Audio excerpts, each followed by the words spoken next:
All right, guys, welcome to the Codcast. We're starting stage 2. We're gonna do some match previews. We got actually a decent amount of news to talk about. And here, I'm gonna switch. Got Rambo Ray back. You guys have been loving the yaps that we've had. And today, EWC, I want to kick things off talking about what they dropped, new format. I'm not sure if it's a different prize pool. 1.8 million, is that the same? More or less the same. Yeah. I think it's more or less the same. But this year, I'll check COD Esports right now, but go ahead. This year, I think we have one extra day, because I think it was 4 days last time, so we got one extra day. And then the team that wins gets an automatic qualification, obviously 11 for the rest of the league, so all the league teams, and then challengers finals, 3 slots, and then a last chance qualifier. I'm curious to how that's going to work. That's pretty freaking cool. We got 16 teams, 2 groups of 8. It was GSL style before, right? So was it? It wasn't 2 groups of 8. Yes. Yeah. But it's basically GSL. It's just GSL with 8 teams instead of 4. Yeah, but instead of 4. But this time around, it's best of 3. Yeah, best of 3. Kind of whack. I don't know about that. So BL3s are crazy. Let me get through the rest for everybody. So guys, just to recap. So you remember how many teams going? 16, 2 groups of 8. Double elim best of 3 matches. The top 4 from each group qualify for the playoffs. And then you have a single elim best of 7 match bracket, with the grand finals being a best of 9. Best of 3 is crazy. Ray, you kind of kicked it off. Did you go into it and then Ben tail into that? I like the idea of separating the groups into 2. It'll make the whole I guess the idea of getting screwed with a bad bracket still kind of happens, but at least you can kind of play your way out of it a little more. You don't have to repeat the same team to get out of your pool potentially. But best of 3s, dude, can you imagine? Yo, Ray, your lighting is crazy, by the way. Is it? Oh, it's super dark. Ray's absolutely TJ Holly in his bedroom with no camera. He was molded by it. Ray is lurking in the shadows, bro. You know what? That's fine, though. I'll try and figure it out. But go ahead, Ray. That to me is bro, can you imagine traveling across the world to potentially play 4 maps, 2 matches? Yeah. That's a lot, bro. I'm with the idea of separating the groups into 2 instead of having 4 pools, but the best of 3s, I don't know. I mean, if we're doing best of 3s to save time, maybe do it for the first matches, but maybe the elimination games are best of 5s, or the matches that qualify are best of 5s. I don't know. There's got to be a way around that. Best of 3 is just insane to me. Go ahead, Ben. And if you want to turn the call up a bit on your side, people complain the volume's a little low. I already know it. I agree with Ray. I mean, and I sent you in Discord, I tried to game out what the schedule is here to try and figure out why they're doing best of 3s. Yeah. And it kind of makes sense. If they got 2 groups, they're going to be playing 2 matches at a time. You got to play still winners round 3 and lose round 2. You can't do 2 win 2 before you lose 2. You still got to see teams 1 through 4 from each group in order to actually make the single limb bracket. So I get it if they don't want this is assuming same start time. I get why maybe they don't want an 8-hour days. The problem is that, to your point, it's if you're playing winners round 1 and losers round 1 on day 1, someone is going home potentially playing 4 matches. That's kind of nuts. So maybe there's a better way to balance out the schedule to maybe do best of 5s. Maybe you're at a 3rd station to kind of figure it out and you can kind of hot do it. But if they figure out best of 5, the rest of this format is good. Single limb, you do double limb, big style GSL groups, and then you do a single limb, best of 7, best of 9 finals, a fun format. It's not going to be a fluky format. Yeah, I think best of 3, some weird shit can happen with one bad day. I feel like the 2 groups of 8 has a better chance of getting the better teams out because 100%. Of the potential bracket screws for sure. But at the same time, the best of 3 kind of counters that whole idea real quick. I mean, yeah, I don't know. I just think it's some fluky stuff can happen real fast in the best of 3s, bro. No, 100%. That is fluke stuff can definitely happen. A park the bus around 11, crazy.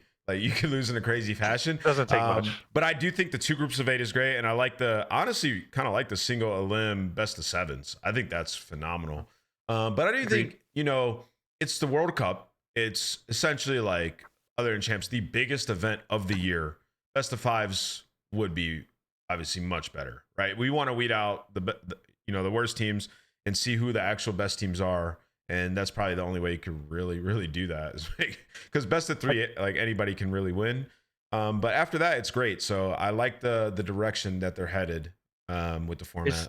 Here's one tweak. You go ahead, Ray. I was going to say, maybe you can speak to this a little more, but is the idea of best of threes for a schedule fitting thing, you think? Probably. Yes. It's So a lot like of here, matches. here's what I would say. Here's what I would say. If they want to meet in the middle, here's a Benji idea. Free Benji idea. Winners round 1 in both groups are all best of 3s. Every other match after that is best of 5. Because you need to get through those 2 heats and those 4 match times, but then you can free up to extend the schedule the rest of the way, and it doesn't really blow things out and make it too long. But you said winners round 1 and what? It's all winners round 1 is all best of 3s. Everything else is best of 5 since stage 1. Yes. No, any elimination match is best of 5. Yeah. Any elimination match or qualifier match should be 5. I like that. I mean, I think that's great. Yeah. What the hell? My mic's sliding. That's kind of what they do in CS with Swiss. Like, I know now that the Invoke thing, like they're doing it at Cologne, they did it at Krakow, where it's like it's all best of 3s full, and like a CS best of 3 takes a while. But I get if you want to do winners round 1 best of 3, then every other elim qualifier match best of 5. Yeah, you're gonna have like 8-hour days on day 1 too. Yeah. But like it'll be. I'm telling you, if they do this, it'll be one of the best formats we've ever had. Oh, I agree. Like if they just meet in the middle on that. Yeah, I mean it'd be a ton of Call of Duty, but yeah, I think to Ray's point also, like however the groups shake out, we could have a crazy bracket that's like best of 3s, and then it's like, oh shit, we're getting some upsets early that just put teams in a tough spot. But regardless of that, I like this. I like different formats for different tournaments. So I'm excited that they're doing this. Like it reminds me of back in the day, Ray, where we would have go to Gfinity and it would be a single elim, like just a different type of tournament that you got to prepare for and get ready. Yeah. So I think that those types of things are great.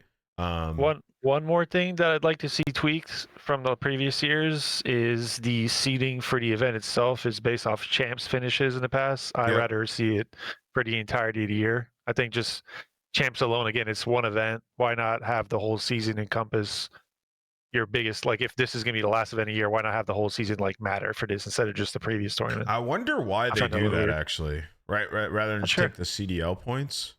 Well, I mean, just add whatever happens at chance, and maybe like if you want to make champs points worth more, maybe champs points are worth 60, and that changes the seedings around a little bit. But just to use your final places and get a chance to me is a little odd. But you already get points at champs, so it's like those teams are gonna move up anyway in the normal standings from their champs performance, right? So, right. Yeah. If you don't want to do that, I've always wanted this format, right? Let's draw it, bro. You do champs. You do the top 8 seeds based on champs placement, and then starting at 1 you pick your opponent. I've always loved that format. It's really good content. There's some funny micro games. It's probably still going to play out with pretty standard seeding because the first place team is not going to want to play like some pro team off the rip, and it's fun. They could try that. Well, this is I'm down. We're saying because it's 2 pools still, right? We're saying it's like the back and forth like we had in that was like Cold War year, right? That was cool. I like that. That was fun. Well, I liked it. I remember when I used to draw the champs groups. Remember that? Let's just draw the groups, bro, out of a hat. And love fucking shuffling the balls like he's on a UEFA. It led to one of the greatest Champions League draw show. It led to one of the greatest moments. It led to EG and Optic in that group. Remember? I thought I was sabotaging, but they ended up winning champs. But yeah, so that'll be good. And then also, Ben, I'm not tripping, right? It's an extra day, right? It's 5 days to 4. It's 5th, 6th, 7th, 8th, 9th. Yeah, it's 5 days. 5 days to 4. No, okay. To that schedule, I mean, I think that's pretty close to how it's going to get done, assuming they're doing 2 stages. The only other thing we didn't talk about is there is an LCQ. What region is that LCQ in? There's no way that's a global LCQ, unless maybe they are doing a global LCQ, and maybe a week before they're inviting teams out and playing a global LCQ. But I don't know. I assume it's for one region and probably MENA, you would assume, and that is what it is. You think they're going to do it on land though? Like they're going to fly the teams out to play? Like no way. For some of the esports, so what they did for some of the EWC games in the past is the week before they had an LCQ for spots. Yeah. There was obviously some they did a road to EWC like DreamHack LCQs for some. I'm just curious if this is online or LAN or if there's one region or all regions. Like I don't mind LCQ qualifier, but if it's an online LCQ for like MENA, like Yeah, I feel you. I mean, it is what it is, I guess. That's it. Yeah, a lot of cash on the line. It feels like a champs after champs, and dude, the last event out there was crazy. Like it was like stages fully functional. It was awesome. So excited for that again. Yeah, until the finals, that team got smoked. That's tough, man. That's tough. Very, very tough. All right, so we got some other news to talk about. This broke like shortly after the last episode. Quavo Shout out Kenny. He got released. I feel like we all saw this potentially happening, obviously, but we weren't sure if they were gonna like keep him or not. I don't remember where you guys stood on the roster, whether they should keep Kenny or not. But I just want to say Kenny's one of the greatest players ever. I don't know what he's gonna do next, but I do think he still has the ability to compete at a high level. Obviously, has to get back into that mode and find that passion for COD again. What are you guys' thoughts on this move by LA Thieves? Did you see it coming as early as it did? Let's start with you, Ben. I mean, yeah. I mean, anyone that says no, I don't know. I mean, Thieves didn't play particularly well at the event to their standard. Like, they want to be on Sundays. They want to be in losers finals, winners finals, having a chance to win this thing. Yeah. And they were pretty much a non-factor on the weekend, losing to teams. Double 3-0'd, you know, that I think talent-wise they're potentially better than. Playing like I think by their standards probably not like particularly good team COD. And you know, some of that is not on Ken, like some is on the other guys forgot their chem. But at the end of the day, like Ken, this stage basically dropped like a 0.92. Like it's just not, I think, good enough. Like if their teamwork was better and like he's dropping a 0.92 and it's like, okay, well, like he's kind of the X factor and we can figure it out. Great. But they weren't playing good on top of that. So yeah, I think his spot was always potentially in question going into this stage. Yeah, it just feels like there's like obviously a lot going into it. Like it doesn't feel like dropping audio's not in sync on your stream, by the way, Ben. Somebody said. It doesn't feel like dropping Kenny just immediately figures out all their problems. It feels like obviously they have more than that going on, but this is like their first step in that direction. Kind of sucks for Ken, honestly. Because it was a broken system and he was underperforming. It was just two things happening at the same time. But yeah. I think they're hoping NIUM comes in and gives them a spark. What you just said about the broken system, though, would you not? I feel like Ken's always been a system player. Yeah, at least from an outside perspective. Like he's very much kind of the same light as we used to play, right? If we didn't really truly understand what was going around us, we had a hard time performing because you're playing with the expectation of certain things going on, and if they don't happen the way you see them happening, then like it's harder to play at a higher level. Like some people have their brains are wired that way. Can I touch on that real quick, Ray? So, yeah, go for it, go ahead. To what Ray just said, and I 100% agree. And I don't know how it works in everybody else's brain, but in mine is like when that stuff starts happening and you get put in a blender here and there, like, dude, it's like creates scar tissue where you're just kind of like, man, that's so frustrating. It affects your performance. If you have an idea of like how you want to play and somebody just either is ignoring it or not playing that way, it's gonna fuck you up bad. And we saw that happen with Kenny for like 2 years now, Ray. And you know exactly what I'm talking about. And it's like, he just has an approach and yeah, it wasn't working. And yeah, he was individually not playing well, like getting himself out of tough situations. But at the same time, he was teaming with three guys that, you know, he thought would put him in good positions. So yeah, a lot going on over there. I think it's a little bit of everything. I think the game itself requires to play like very different than what you expect out of Call of Duty in the past. What I'd like to see, I really hope he doesn't retire. I think he still very much has a chance. I think if the game's like, if let's say the game next year is more your like, let's call it like old school fundamentals and the way COD has been played for the majority of its time, and it kind of suits him more, then I think that's something that definitely he can come back on. I agree. But yeah, I really hope he doesn't, because he's just, I mean, again, super extremely talented player, and I got nothing but good things to say about Ken. What I would hope Ken does, he just got to fund his individual game. Like it's just tough because it's like two bats can go down. Like, you know, he can figure out a second tier, and it's going to be tough for him to get on another championship level team again, unless Roster Maynard breaks his way. So he's going to be in more of a mentor-mentee role with some young players trying to build around a good core. He's either doing that like on a mid to bottom pro team, or he's in like a Falcons Academy situation. I don't know what he wants. You know? So what I think Ken, a good spot for, obviously if he doesn't get an offer, it's like a decent team, right? He should just grind and wait, because there will be an opportunity this year. Like one of these good teams, top 6 teams, is going to underperform, and I would assume a team would look to Kenny if they were underperforming. If they needed, you feel an like AR it though? player. If he continues to grind, like Let me chime in on this though. To me, it's like if I'm a GM in a position with a team that's anywhere near the top right now, and I look to what happened last year and then what happened again this year. Again, I'm like more so trying to figure out like, okay, well, what's the reasons for that? Like, it's not like he's been on teams that are bad. Like, he's obviously teamed with great players through those stints. Like that's where to me is like I would, unless like let's say you say he can choose, let's say he grinds out and just dominates challengers or does something that shows that like he's still very much in there. Like then it's a different story. But as I like his stock in its current state, I would say just doesn't really show me that he's going to be able to like turn a team around or beat a guy that gets called up. Just again being completely honest with what's been going on. Yeah, I mean, it all depends on like how things transpire throughout the year, and like a team like a Koi, somebody, they start underperforming. It's like, okay, maybe a Kenny can come in and be an AR for us. Like, I don't know, maybe I don't want to like put teams' names out there because I don't want to put that omen on players, but I'm just saying I could see a situation where he come in. He just has to stay active. But who knows, man? Kenny's a legend. It's all up to him what he wants to do. I do not think he should retire. No, we'll please don't. I hate, dude. Like I was talking to Sam about this the other day. Like Sam retired what, a year, 2 years after he won champs? Yeah, was it a year? Too early, bro.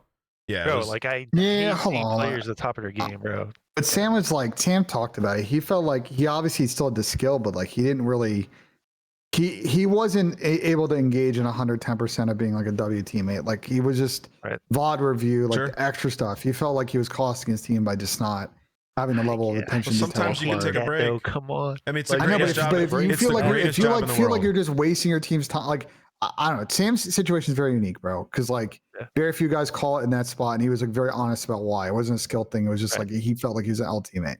Like Sam could so still what play. I'm saying is I hate seeing players that still are competing and have the skill to play at the highest level retire. That's more so what I'm trying to say. It hurts the league when guys like that bow out, man. It really does. I just think Ken's got to find a more stable individual game. You know what I'm saying? Because the chance of him bouncing onto a top championship team where the kills are easy and free, like I don't know how likely that is. Like he's going to be probably more of a mixed situation where he's got to contribute in a plus slaying standpoint. And it's like, that's the part of the game he's got to figure out now. He's been on 2 good squads where, he wasn't able to do that. Like if he finds that way, then yeah, I think he can continue to figure it out. If not, like he can bounce around a little bit. And I don't know how he feels about that. You know what I'm saying? We've seen a lot of pros in this spot in kind of that bounce around spot and in the mid to bottom of the league. And like at that point stuff, Yeah.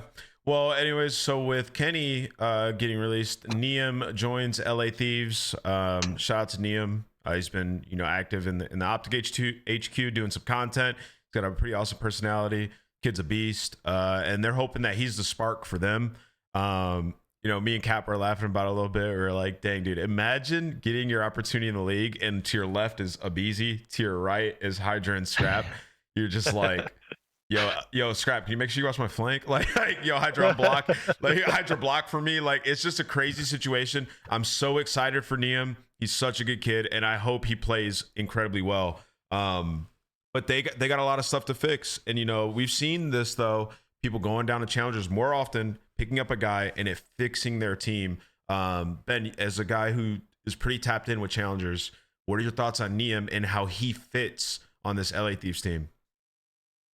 I mean, I think if you can give them sort of a new spark of like wanting to enjoy playing this, because I think we've heard a lot of the camp about how much they don't like the meta and they don't like overload. And like you guys have all been in team situations, like it's harder to grind this game when you don't like this game. And I think they just need to find the fun again, because like these are all talented players, but Team Chem wasn't that good, and NIUM could give them like a fresh start.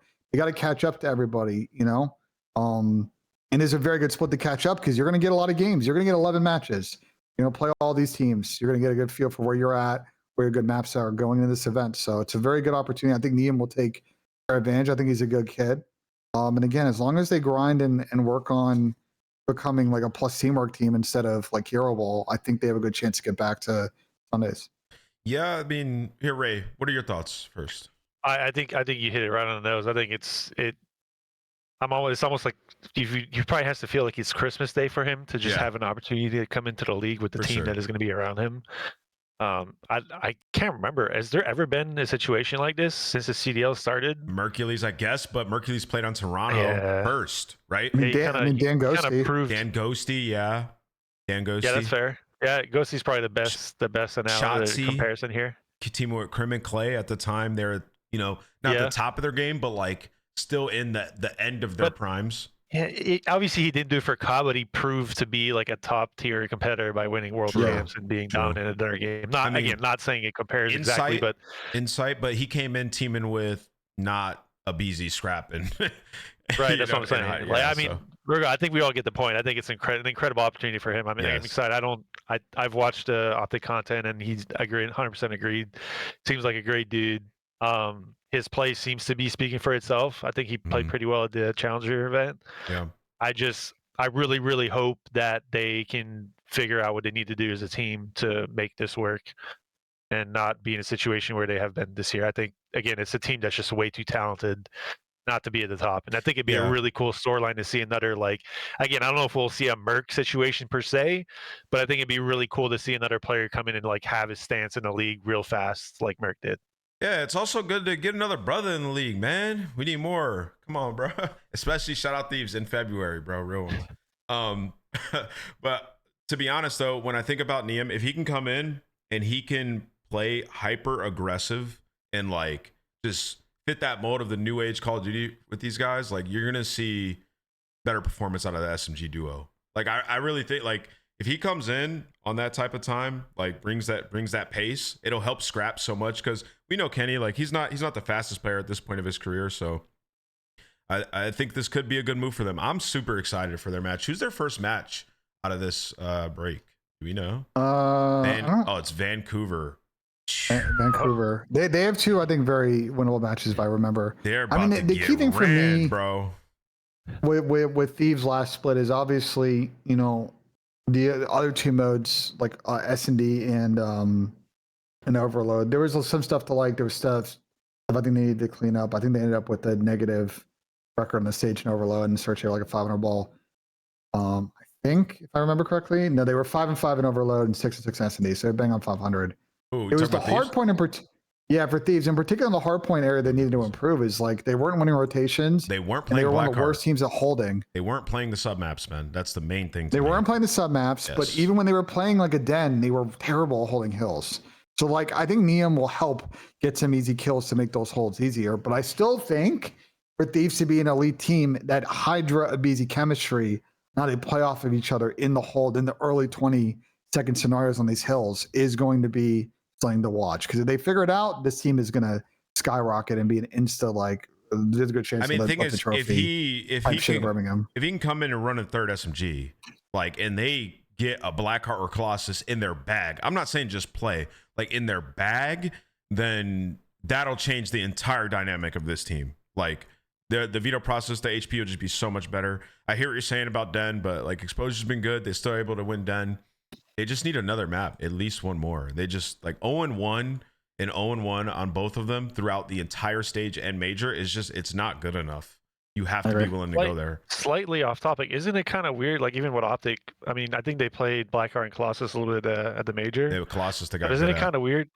Isn't it kind of weird that some of these teams with just insane subs have been not playing the sub maps? It's weird. Well, it's weird to me. I think they're like, they just think they're fluky. I'm so curious to like actually know the real. I think Optic was cheesing it though. I have a sneaky suspicion based on. I think there was some gamesmanship going on out of the Optic camp about those maps. I think they knew they was good in scrims and they wanted to get reps on the other maps, and like they felt like they were good at those maps, but they. You know what I'm saying? Like they knew that they pulled out Colossus at an event, like they were confident that they would win. Realistically, this is really weird. Like, all right, so let's I thought about this before. We talk about these teams individually, Ray. Like Toronto don't like Blackheart. They should be like the best Blackheart team. They played 5 maps on Colossus. It's still like a lot. Yeah, though. But they've had somewhere they've gotten blown out. I'm pretty sure Colossus. Let's see. But they lost this one to Mates Mini. I think they lost one to FaZe early on. Was like the FaZe one was a blowout. Yeah. But like they're not for that series, right? They don't like that, and then Thieves don't like Blackheart, and then it's like Texas don't like Blackheart. Like there's just a growing disdain for Blackheart amongst our, I guess, superstar teams. And then like FaZe started to play it a little bit, and you could see the edge that it gives them. It's like 1-4 on Den. Like, all right, we'll just take you to Exposure, Scar, and Blackheart. We talked about it a little bit last show, but I think Blackheart's just so like the 10-15 seconds of rotation just matters so much for the map. Yeah, Gentlemates like once the hill's up and you have like the kills are done during rotation, it's just so hard to break. I get it. I think we're going to see people again with the 11 matches in the split. Like there's just a lot of room for people to play everything this split. So like people are going to take advantage of that, especially once they fall in pretty early. But yeah, a team like Thieves are picking up NIUM. They have an opportunity to zig where everybody's zagging and become elite and just a Blackheart Colossus. Either they pick it or they get team A and then it's map 4 because their team picks it and they just close out a series. Like there's a lot of winning paths for Thieves now with NIUM. I like Ray and Ben. So let's get into it. I just saw your message, Ray. So got a text yesterday basically saying that maps were potentially high probability not being changed. And the understanding was that the league didn't want to change it. And then I talked to people at the league, and apparently none of the maps are great, and the pros didn't want to change them. So there's some weird stuff going on. All that to say that I think the maps from the intel I have aren't changing. To me, that's a pretty big problem. Now, I've asked Spinna to come on. He might come on in a bit. I'm not sure yet. If not, it'll be next week if he gets free. But I don't understand why we would not be at least adding a search and destroy map. To me, this is... I know why. To me, this is a huge, and I mean huge, fumble by the pros. Whatever the miscommunication is, if it's pros that don't want them or not testing it, because the way that it works, for people in chat that don't know, is if the game or Treyarch want a new map in, or the league, whatever it is, they'll go to the league and they'll go to like Spencer, those guys, and they'll say, all right, check this out, make sure it's good. They'll check it, and then they'll ask the players to test it. And then whatever those guys is whatever those players that test it will come in and post in the chat, like if it's good or bad. And if they say it's bad, some of the other pros won't even try it, and they'll just be like, all right, we're not adding it. So that to me is like a problem, bro. There's no way that there's been enough testing to know if Sake, doesn't work on all the modes. And also, furthermore, like, how do we know if Search, Meltdown, or Fringe just won't work, like over a Colossus S&D? Like, because there's no process, and there's no fucking process. Well, I'm tired. There is though. I just told you. No, there is no there's no process, bro. Any other sport has a committee, a collective group that deals with these things in real time and for the future. The problem is that what is happening now is a continuous of a stupid fucking ad hoc process that I have hated for years, and it hasn't gotten any better. Okay, like you're telling me that they couldn't have had a group that has been studying this for 3 or 4 months over the course of stage 1, right? Where they could have been testing with top AMs, testing with ex-pros, testing with actual pros, and they could have been getting data simultaneously. All this is going on and be a better informed process. Instead, what's happening here is like, I think there was some ad hoc testing, probably by the CDL, maybe in some trusted aids, like probably a week or two. Go ahead, Ben. I'm tired of this, bro. The way this process is so opaque and non-transparent, and I don't think fucking thorough enough.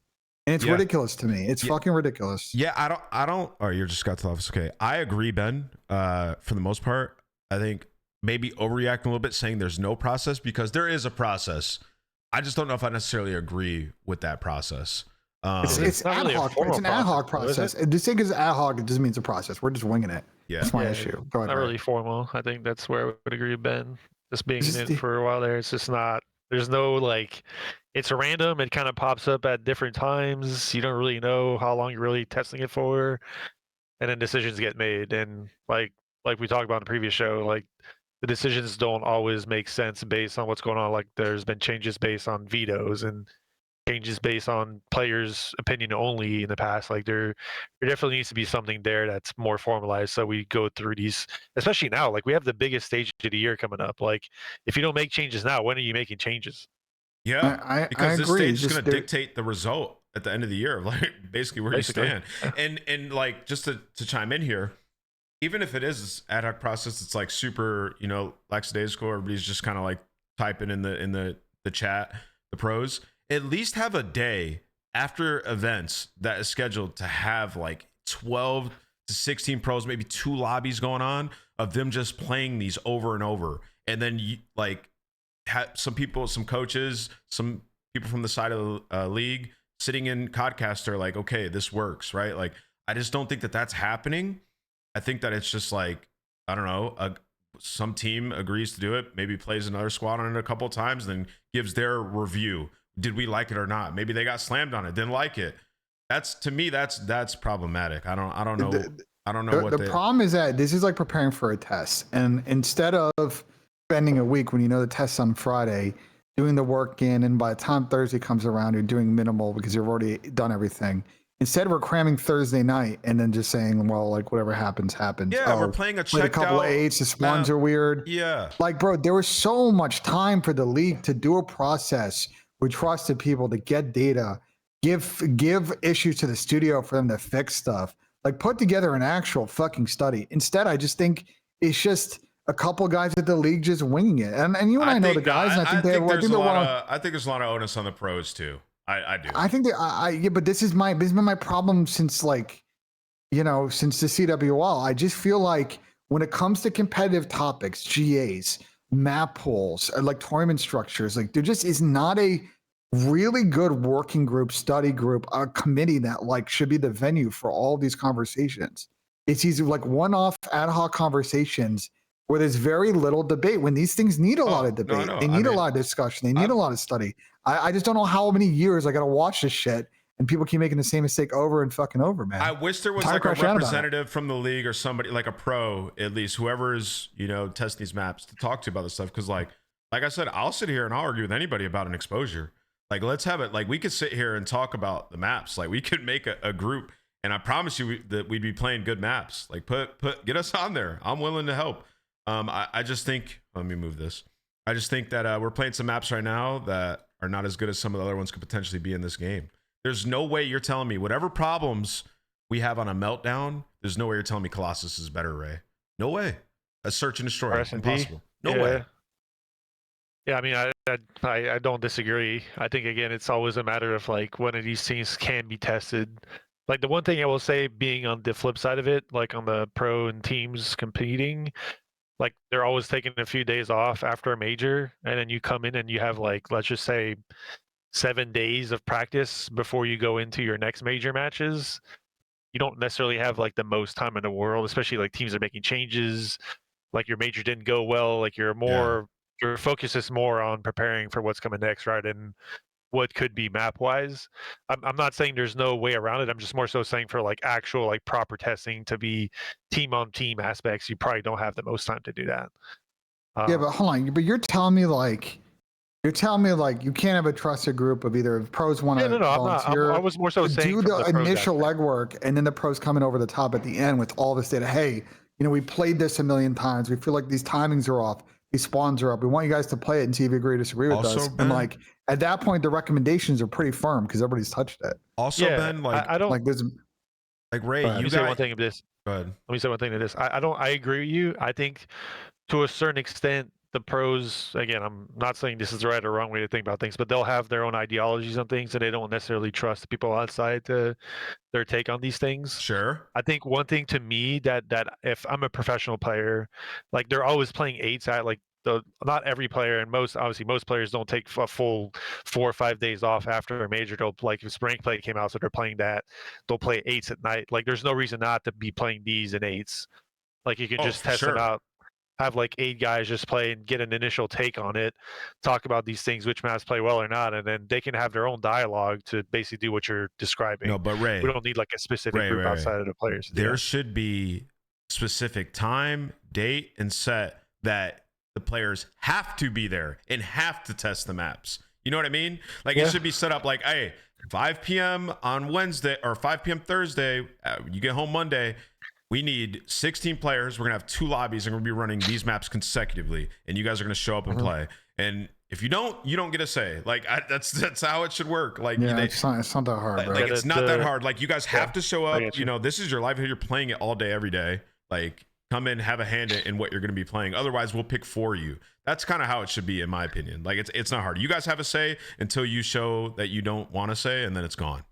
Like I just get frustrated because like with this and a lot of other competitive topics, like the league's position is like it's kind of hide in the hole, stick their head in the sand, and like they don't want to deal with it, and it gives them a convenient excuse whenever it gets questioned. And I'm just like, it's just a way to do this process where it's not that much extra effort, and you're going to make much better informed decisions because you have way better data, and you can do it without having to really lean on pro players to volunteer the time to do it. Like I don't know. I just feel like we had this problem in the CWL. I feel like MLG did some great stuff. They also did some poor stuff on this front as well. And we've continued to have the problem in the CDO when there's such an obvious fucking solution. Yeah, I mean, out there. Like it's not that hard. The key word you said there was volunteer. It just shouldn't be volunteer. It should be mandatory. by the league. It should be in the league handbook. But yeah, we I do think have it's this. a sign, yeah, I agree. We do have this conversation often. The reason we're having it right now is because it's just a weird situation that we might not have any new maps headed into the most important stage of the year. That's from what I've heard from team side and league side. Hopefully that's not the case, but we'll move on. Yeah. Considering the strain of our current map pool, it makes no sense to be in the situation I not agree. testing something out. I think, Like, period. like Ray, we have so many maps in this game that could potentially be good. And you talk to the devs, like they want more maps too. Fans want more maps. Players in ranked want more maps. You just need the pros to want it too. It does also feel like there's a little disagreement on what maps should be removed too. I've seen different people There talk. always is. Yeah, but that's more than natural usual. though. And again, more than usual. but that's fine. That's when you look at data, what maps are getting played.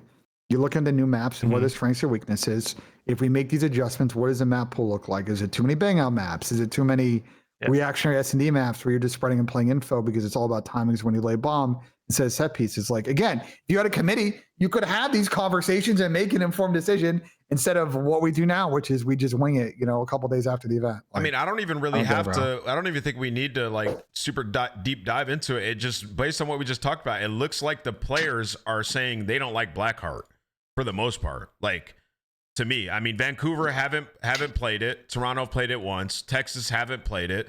Riyadh plays it a lot. Paris have played it once. Thieves have played it once. Like, it to me, it's already like the data's kind of already there. Yeah, but I think hardpoint map pool. I would say the hardpoint map pool is less of the issue. I think it's a search map pool. I think Colossus S&D is a terrible map. Scar the too. entire Scar's meta bad too.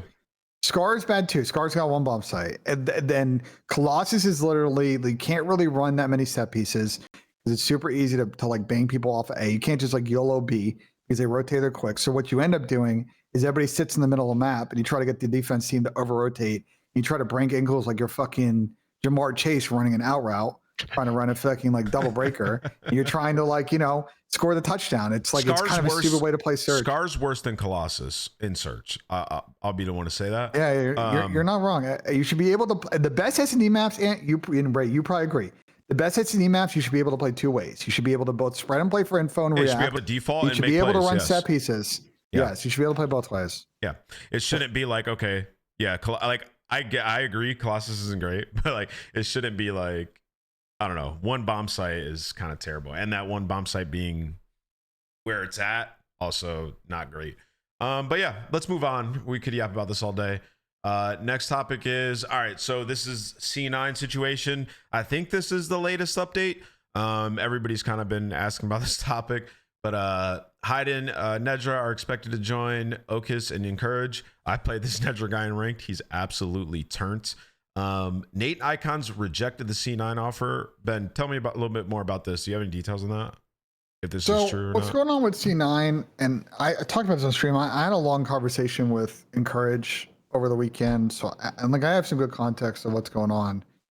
Talking also to people at C9 as well, and like, look, they're old team stage one. Like, it just absolutely crumbled game 5. I'm not surprised that they're making changes, because if they kept running back that old team, like, there were a lot of people not performing well, and as a team, they were not playing that great.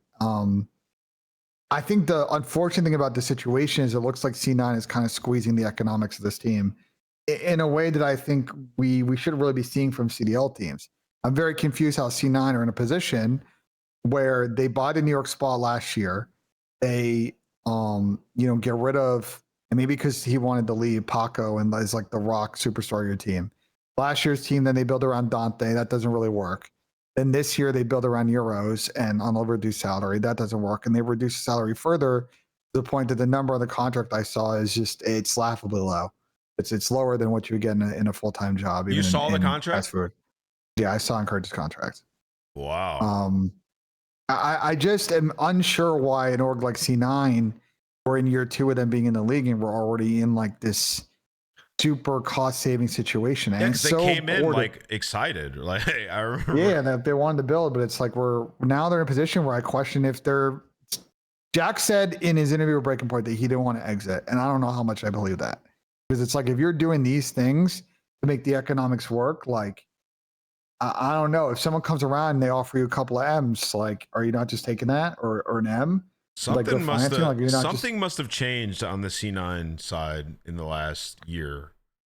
Well, they've kind of exited a bunch of esports. I don't know. I think as an org, the problem with NA esports, can I just make this overall NA esports point? A lot of NA esports orgs have done is that with the lack of venture capital funding in the Western Hemisphere for esports, specifically like American sources of money, right? Either big firms or smaller like family offices, which people will be surprised how many family offices invest in esports. That money doesn't want to touch the team business because it's a tough business and there's not really money to make in return. On top of that, C9 was also one of those orgs that, well, really into like the Web3 sponsors. They had a Crypto.com sponsor. Crypto.com, I think, has been kind of outplayed a bit by their competition. I don't know if they still have that sponsor, but C9 have also done something where they've kind of banked their business a little bit around EWC, it seems like. And the EWC funding and how it's paid out and the structure of it is tricky, and it doesn't necessarily like it's tough to base your entire business around something that could disappear in a couple of years. So I don't think that C9 are in like a great spot from a full economic situation. And so they're pushing it to the team, and I feel bad for being involved. I feel bad for Arian because he's sitting in the middle of this, or head coach. Like there's not much he can do. And I feel bad for players that want to take advantage of the spot, but they don't want to go into a situation where they're underpaid, unhappy, getting shit on, and they kill their stock. So it's a very young green team. I'm curious what you guys think about it, but the likelihood of this team succeeding is pretty low. So Ray, you spent some time coaching Stallions and stuff, being in there. What are your thoughts on obviously Encourage and kind of the team that is expected to? This is the latest expected team, right? Ben Hyde, Nedra, right. Okus, and Encourage, right? So I'm pretty sure wasn't there like 4 or 5 guys before Nate and Icons that rejected spots? At least what was rumored. Then like Spart, some of the. Yes, I heard the Spart one. Yeah, the Huntsman's guys. I think got Renegade too, right? C9. Yeah, I think C9 probably offered 3 or 4 guys. I don't know if the players who were part of the team talked to a few other people, but there was probably a handful of guys that turned this down in like a formal standpoint. Yeah, I know some things here I don't really want to talk about. It's not my place to share. Sure. What I will say to me, the organization aspect of things is weird. Like I agree with Ben, like them coming in seemingly being like, I mean, it's not like they bought a team that wasn't, they came in, it's not like they bought a bottom spot team. They bought the New York Subliner team that was, at the time, what was it, Paco, Kiz, Sib, Skies, and who was it for it? Well, Sib, yeah. And they retained Sib, an elite level talent. Like, yeah. So you came into the league buying one of the top tier teams that clearly had big contracts, and there was a pretty clear state right away that they weren't interested in those big contracts, and then kind of went halfway last year, and then started this year I think on the lower end of most teams, and then now clearly with everything that's come out, it's tough. I can kind of understand, and what Ben said about capital and investments is very true. I can kind of understand an organization trying to find ways to make this sustainable without like money coming in from the outside, like trying to sustain it within itself. It's always going to be like the first thing that's going to try and do that, like they are now, is always going to seem kind of weird, and everyone's going to have opinions on it. Like so be it. I don't necessarily think it's the worst potential situation that can happen for them. Where I'm most frustrated with teams that do this is like, if your idea, I think the base idea is, like I think Jack said it in an interview, was that didn't he say this? It was something about the MTX sales and how the players can retain some of that. Yeah, he said that they would retain all their prize winnings, and I think they would get a bigger portion of MTX. I don't know if it was 50-50.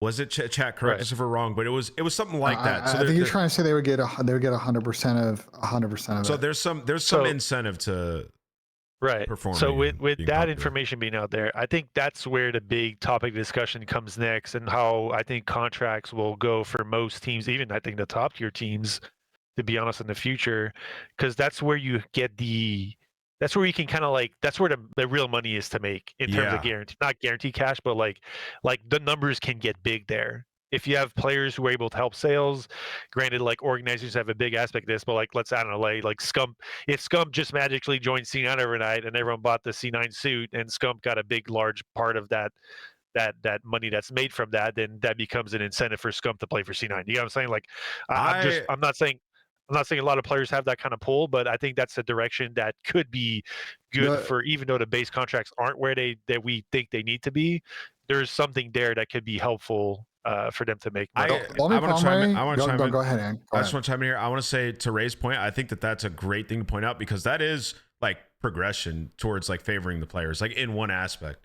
Like that's something, obviously, if you're a player, that's really enticing. If you keep, 100% of profits from MTX, like your skin sales, like Ray said, that could be massive. Like obviously, if the team was good and popular, and that's the problem with C9 now, right? Though, like yes. they're not there yet. But they're probably not getting there with the players they have picked up, unless those guys just magically turn into like gods. That's kind of where the difficulty is. You can take that if you're one of the other teams and use that in your negotiations as well going forward. So it's progress for the league overall in that aspect. Yes. But so like it's not all just like this guy doesn't give a shit, and it's regression. It's just a new There's model. A lot of boys. There's a lot of structural problems with this. Can I step through from a business standpoint the issues? So sure. Problem one is, from my understanding with the C9 thing, it's back end. So if you guys understand when I use the words like front end and back end, like front end would be you get a percentage of the gross, aka like the just raw amount of like money made off of the skin. And then back end would be like once you actually subtract for expenses of the team, whatever's left over is split. The main problem with this is players get dropped off of rosters all the time. So how are you structuring this? Like, are you prorating it based on the revenue that was earned, or like when they were on the team? Like that gets infinitely complicated because you're now trying to figure out how to split this about like that's a good set 10, 12 ways if you make a lot of changes. Like I don't know. I don't think also.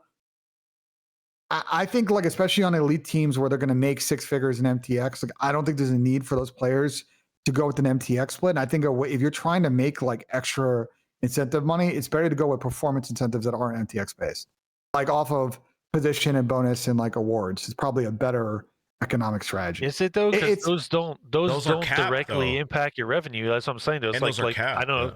I'm more so saying, let's just say a player was completely like shut off from social media, did not do any content or anything outside of just playing the game, and then this guy was your MVP. Like, granted, he's going to indirectly like drive you sales in your MTX without a doubt, but if he's not going the extra mile to create that revenue on that side, then like to me, it's like if the players get a split of that revenue MTX and they actually help that grow, then everyone wins on that organization. Like it grows for everyone. It's not just the players making more money; it's the org making more money. Why not be in a place where that's self-sustaining, to where like your org, if your org's successful, everyone's successful, rather than just the orgs being in positions where they have to pay these players a lot of money.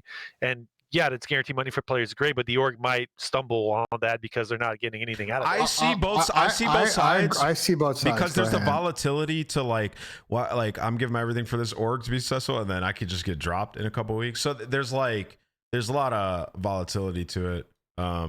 If you're a pro, listen, contracts. Listen, if you can, as an org, pay the equivalent of 5 or 10% over as a low floor, 5 or 10% plus on whatever the minimum wage is in your operating state, plus benefits, like why are you in esports?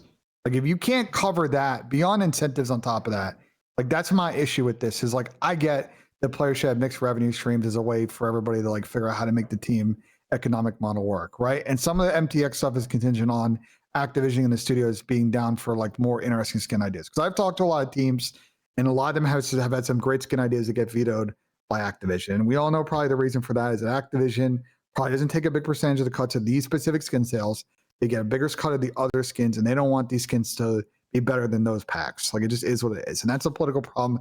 The owners and the CDL need to figure out with the studios, like whatever. Yeah. But for like with KCC9, like. And when I was helping encourage look through his deal, like the number in there as a base compensation, even on an annualized amount, is laughably low. I could honestly say that like there are fast food chains, there are grocery chains, Buc-ee's, like that is true. Gas Optic station does chains have where Cash App on their skin. That's fine. Like doing a sponsor placement on the skin is a whole nother thing that like I think should be allowed. But whatever. Like the point is like there are other things you can do that will make more money than that deal. And the problem is that in the situation of C9, if these guys go 0-11 this split, like they're not keeping all 4 players. So like someone's getting dropped or a couple people getting dropped. There's also so many factors. And this is why I would love. I didn't watch the Breaking Point interview with Jack, but I would love to have him on here. Maybe I'll reach out. But like I think it was a text interview. I don't think it was an actual video interview. It was a text. Oh, was it? It was written. But it does, like, they came into the year with like a pretty solid roster. It just didn't pan out. And it's like, I kind of see like this, like from the business side of like, all right, I mean, we're not going to get field a roster, a brand new full 4 that's going to really be competing. So like give a chance and maybe build on some young players. I'm not saying I massively agree with it, but I could see like the lens of like kind of what they thought about the team and where they were at. Because that roster wasn't going to work. It just wasn't. I have a question for both of you before we move on. Sorry to cut you off. Both of you are in a situation with these players that are denying CDL spots. Granted, for the money that being offered isn't great. If we're talking from a purely monetary standpoint, for the guys who are top challenger players, maybe not worth because they'll probably end up making more with their challenger teams and prize money that end. But if we take that out of the equation, do you feel like it is right or wrong? I mean, your opinion. Do you feel like it's the right or wrong decision to not take the CDL spot to give you a chance to showcase your talents? I think this split is a really tough split, Ray, because if you go 0-11 this split, you're not going to the event. If this is Major 3 and it was a Pro-Am, whatever, I go to a group stage, we can still show out land and make a run. But like, if they suck this split, they will be one of 2 teams globally that doesn't have a chance to go to this event. Them and one other team won't get a chance to make a plan, and everybody else can play it open. That's why I said on Tommy's stream yesterday, I do think that the CDL should look at potentially allowing the bottom 2 pro teams a waiver to play an open bracket. They would forego any pro point allocation or prize money essentially by playing through that. Although maybe you do allow prize money, but at least let them go and compete because they're going to be sitting at home on their fucking hands. Everybody else gets LAN experience. It's ridiculous. I'm more speaking from like the players as individuals here, not necessarily the team. No, Ray, I'm gonna tell you honestly what I would do. Like I'm saying from a player standpoint specifically, I'm just gonna do whatever I'm gonna get paid more doing. And like if I'm not gonna be able to, especially if other people are denying it, and I'm not going to have the best team that, or maybe even as good of a team as I'm in challengers, it wouldn't make sense to join that roster. Like, so right. And if I'm making more money in challengers, if I can join another team that's going to pay me more down the line, I feel confident in myself and my team's better. It's just not enough incentive off the rip. You know what I mean? Because if you're the bottom team in the league, and that's why I think that the 24K or whatever it was, it's too low. You have to be paying more than what they're getting in challengers. Or what they can make. I'm not projecting my opinion on this. I'm more playing devil's advocate on the other side. Do you feel like a player, let's say Encourage, just goes in the league and fries, and his team doesn't do too well, but he fries? He's clearly showing his stance as a player does not raise his stock. But he's going to be but he's going to be contracted to 24K of like entrapped on a team that he might not potentially want to be on. You know what I'm saying? Right. So like I don't think it's worth it. If the contract isn't holding him in too bad, in a sense of length or whatever, like, do you feel like I'm more curious to know if the rhetoric within people of the league and the players is it better for me to do better in challengers or better for me to have a chance, not as good a chance, but have a chance to do good on the biggest stage? I don't even think it's I don't even think it's rhetoric. I think it's just facts from what we've seen. You just watch NIUM, you just watch Mercules. If you're just frying in challengers, you're that good, you just wait until you get that call up, bro. Like to a decent team. Unless if it's a top 8-9 team, you join. But like, bro, if it's literally the bottom 2 teams in the league, like Surge or C9, and the offer's really shit, then you can wait. You know what I mean? That's just kind of how I would approach it. That's right. And we're seeing that. Like we're seeing it play out. And C9 is obviously okay with it. I mean, they still were able to field a roster of some up and coming challenger players. Yeah, it's just tough. It's a non-ideal situation for everybody involved, and I feel bad for all of the parties. And I think C9 is trying to figure out how to make this shit situation work. The problem is that you're picking up 4 young guys. There's not a lot of experience in this squad. They may run into a situation like the Falcons team did at the beginning of last year, where nobody wants to play them in scrims because they just aren't a good scrim. And, you know, like this is a round robin split. So like they don't get like the benefit of maybe an easy split. Like they're going to have to, or to qualify for this event, like they're going to have to beat some good teams. Let's not just instantly say they're going to get slammed. We should, like, bro, listen, these guys are coming in. We'll give them the benefit of the doubt until they play. No, we don't know. Maybe they'll come in and they'll be better than, you know, the bottom 3 teams in the league. We honestly, we don't know, man. Do you really believe that? I don't know. Gun your head, honestly. I don't know. I really. You have a lot of opinions. You're telling me you don't have an opinion on this one? I mean, I think they're going to get slammed, but we've all been wrong before. We've all been wrong before. So let's watch it. Let's watch it play first. I think these guys are just in a tough spot. Like, well, I mean, we'll they see. definitely are. What's their schedule to start? Who are they playing to start? That's what I was gonna look at. I want to see the start of this is like be really key. I got you. So G2 G2 Riyadh. Falcons, Optic, Mates, Oh, Jim, it's Miami. Oh, Vancouver. The thing Boston. is, if you're Jack and you're C9, like there was no roster you're making that was gonna beat Optic Gentlemates anyway. So we come in, we see maybe they get an upset here or there, but I'm not. Their schedule's backed with like their schedule's backed with like I think the more winnable games, but like they got to find a way to like. Let's also keep it a buck. Get 1 or 2 wins and an opening start. Let's also keep it a buck, bro. Hold up. It's not going to be hard to be better than that last C9 team, Ben. No, last C9 team was not. It's good. not going to be hard to be better than them. So like C9 are cutting their costs in a third, and all you got to do is come in if you're these guys and go better than 1-7. So like, the last team was ass anyway.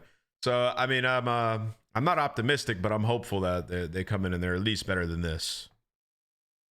Who knows? I mean, the best venue for them is to be a gritty Game 5 like ice team, like be really good at S&D because we know these pro teams sometimes are exploitable in search.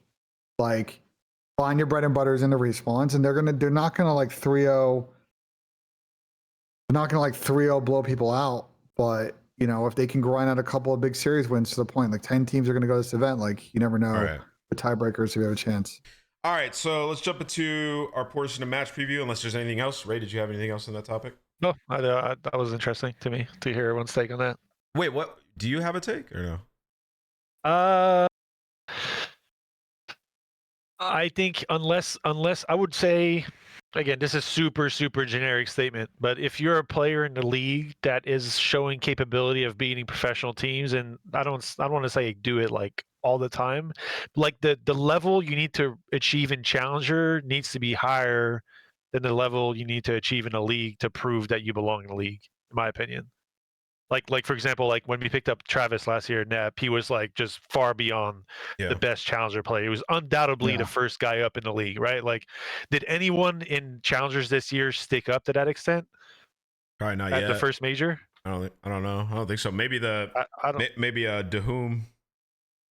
Right. There's crazy. A few guys, but we don't really know much about these guys. I don't know, like I think it's right. But regardless, Kicks had a 1.3 in final. He went crazy. More so saying like that's from a person that's going to be involved with making roster decisions. I think it just makes it more difficult to really like value challenge or not. Even professional players, like I'll be completely honest, like when I was at the table, this is more a story for what was discussed once the team decided they didn't want to keep we didn't want to keep Charlie Hixie.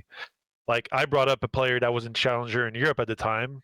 It was Afro, and the guys were not interested by it because they felt like European region wasn't as strong as an A region. I'm just being completely honest, not saying that's a good, but that's a thing that goes through their minds as professional players. So it's like it's hard to really prove out your word challengers at times unless you're just undoubtedly doing better than everyone else. But it's also that's my take on it. Is it not? And I've been a coach for CDL teams, so I'll defer to you on this. Is it not also difficult to evaluate the players on like a surge? Like it's because they're just getting slammed, like the team's just not great. Yes and no. I mean the typically those players will have something they had leading up to that. Like it's not, you can't, obviously their current state isn't the best. They're not necessarily playing the best as a team. Some of the guys aren't having the best games. Like for example, like if you look at Abe at the end of last year to me played pretty solid with Toronto. But he looks like one of the worst in the game now. But now he's now he looks completely bad. So is it environment? Like is it their thoughts on how they're playing? Is it like there's so many things that could be, and you're completely right. Like at the same time, there's no guarantee that the players that are in the league that aren't doing the best but are doing okay aren't necessarily going to get the same eyes as maybe a guy in challenge who isn't like increasingly like the top guy. Maybe he's the second or third guy. But I would say like for example, like Lunar's, the event he just had, that definitely brought his stock up in the realm of things. For sure. He fried at the event. Like he played really good in a space in a team that isn't doing really good. But what can he do with that stock now though, Ray? No, I mean right now nothing. But if he keeps trending in that direction, then when an opportunity arises, that's probably not between now and the end of the season, but between the next offseason, gives him a chance to kind of move up in that world. I'll put a These cap on things this, don't happen overnight. and I'll just say I agree with you and like the general sentiment. I just think the problem that I would have is if you're making equal amount of money in challengers with a better team. Yes, I think that's the main aspect of it. But yeah, the one argument against it is that you have a chance to make more prize money in the league, but if you're not on a good team, that's not going to happen. Exactly. So it's like that's just the basis of it, right? Like Yeah. Ray's point about the MTX revenue share, though, I think is important for future discussions and negotiations for other pros with their team. Honestly, hope that works out good. Is that like Ben? I know you said you saw the contract. Is that like real? Like that's going to happen for sure with these players? For the C9 guys? Yeah. Yeah, there's a path for them to get like net revenue. The twofold issue is, one is how much net revenue is C9 actually going to make off the skin, because that's net based on who like has a C9 skin in chat. Anybody got I've seen one or two in ranked games. I've seen a couple. Yeah. And then the second thing is like, well, what happens if they make roster changes? Like, is it like they're not just going to give evenly split it out over like the 11 players that have played the whole season. It's going to be, I assume, based on the period that you were on the team. So it's like, I think it's an interesting idea. I do think it's a compensation structure that a lot of teams should explore. There is money to be made. Again, if you followed the Sheep Esports article from the summer that talked about the realignment on how this process works, like there's 6 figures plus to be made off of skins by orgs. And like, the skins fire. And yeah, you see some people saying they have it. So people are getting it still. You got Arian in the chat saying they're sick, buy them. That's good. That's good marketing on Arian. Good luck to you and the boys. He's got us talking about it. I mean, that's good work out of him. I mean, I gotta tip it, bro. Like, I got a message. Let me see if go Spence support is the around. boys. Let me see if Spence is around before we move on to match preview. But we got some pretty interesting matches. I picked one from each day that I'd like to preview with you boys. Okay. So let me schedule going. Gonna be some long days, gentlemen. 3, 4, 4. I think most of the weeks, right? So I'm ready for it. I think it's great that this is the split. We're getting the teams playing all 11 other teams, because I think everybody's the most fired up we could be. We're coming off an amazing major. We're all desperate to watch some COD and play some COD. Rank just came out. So great timing in that aspect, the season ramping up. And then we're ramping up, and it's going to culminate in Birmingham, which I've already heard is sold out. So in terms of the season and where we're at right now, everybody, we are in a really great spot. The start off was a little bit slower than what people like, but we're in a really good spot. And then we have 3, 4, 4 every weekend this split. And I believe we have 6 weekends. So a ton of Call of Duty. There's been some discussion. I think it was Shotzi talking about like league matches are stale, this, that, and the third. And then I saw a Reddit post, and there were a ton of people that actually replied saying, I really enjoy the league matches. So there's still a huge community that like league matches. And if there was just no league matches, I think you guys would be going crazy.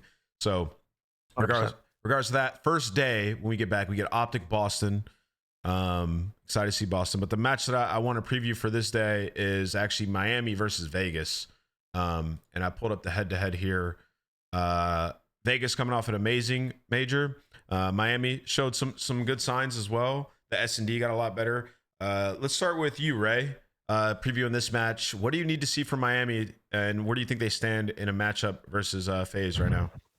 I was pleasantly surprised by Miami at Major 1, even though like they didn't make it. I mean, they had some good runs last year. I don't know exactly where this roster stands in the midst of the league. Like they started performing a lot better as the year went on last year, especially when they picked up Super. I think this roster has potential to be good. I think they just need to find more consistency through how they go about playing a game. I agree. They're extremely slang dependent. Like they need to get their kills, or else they don't really seem to have a chance.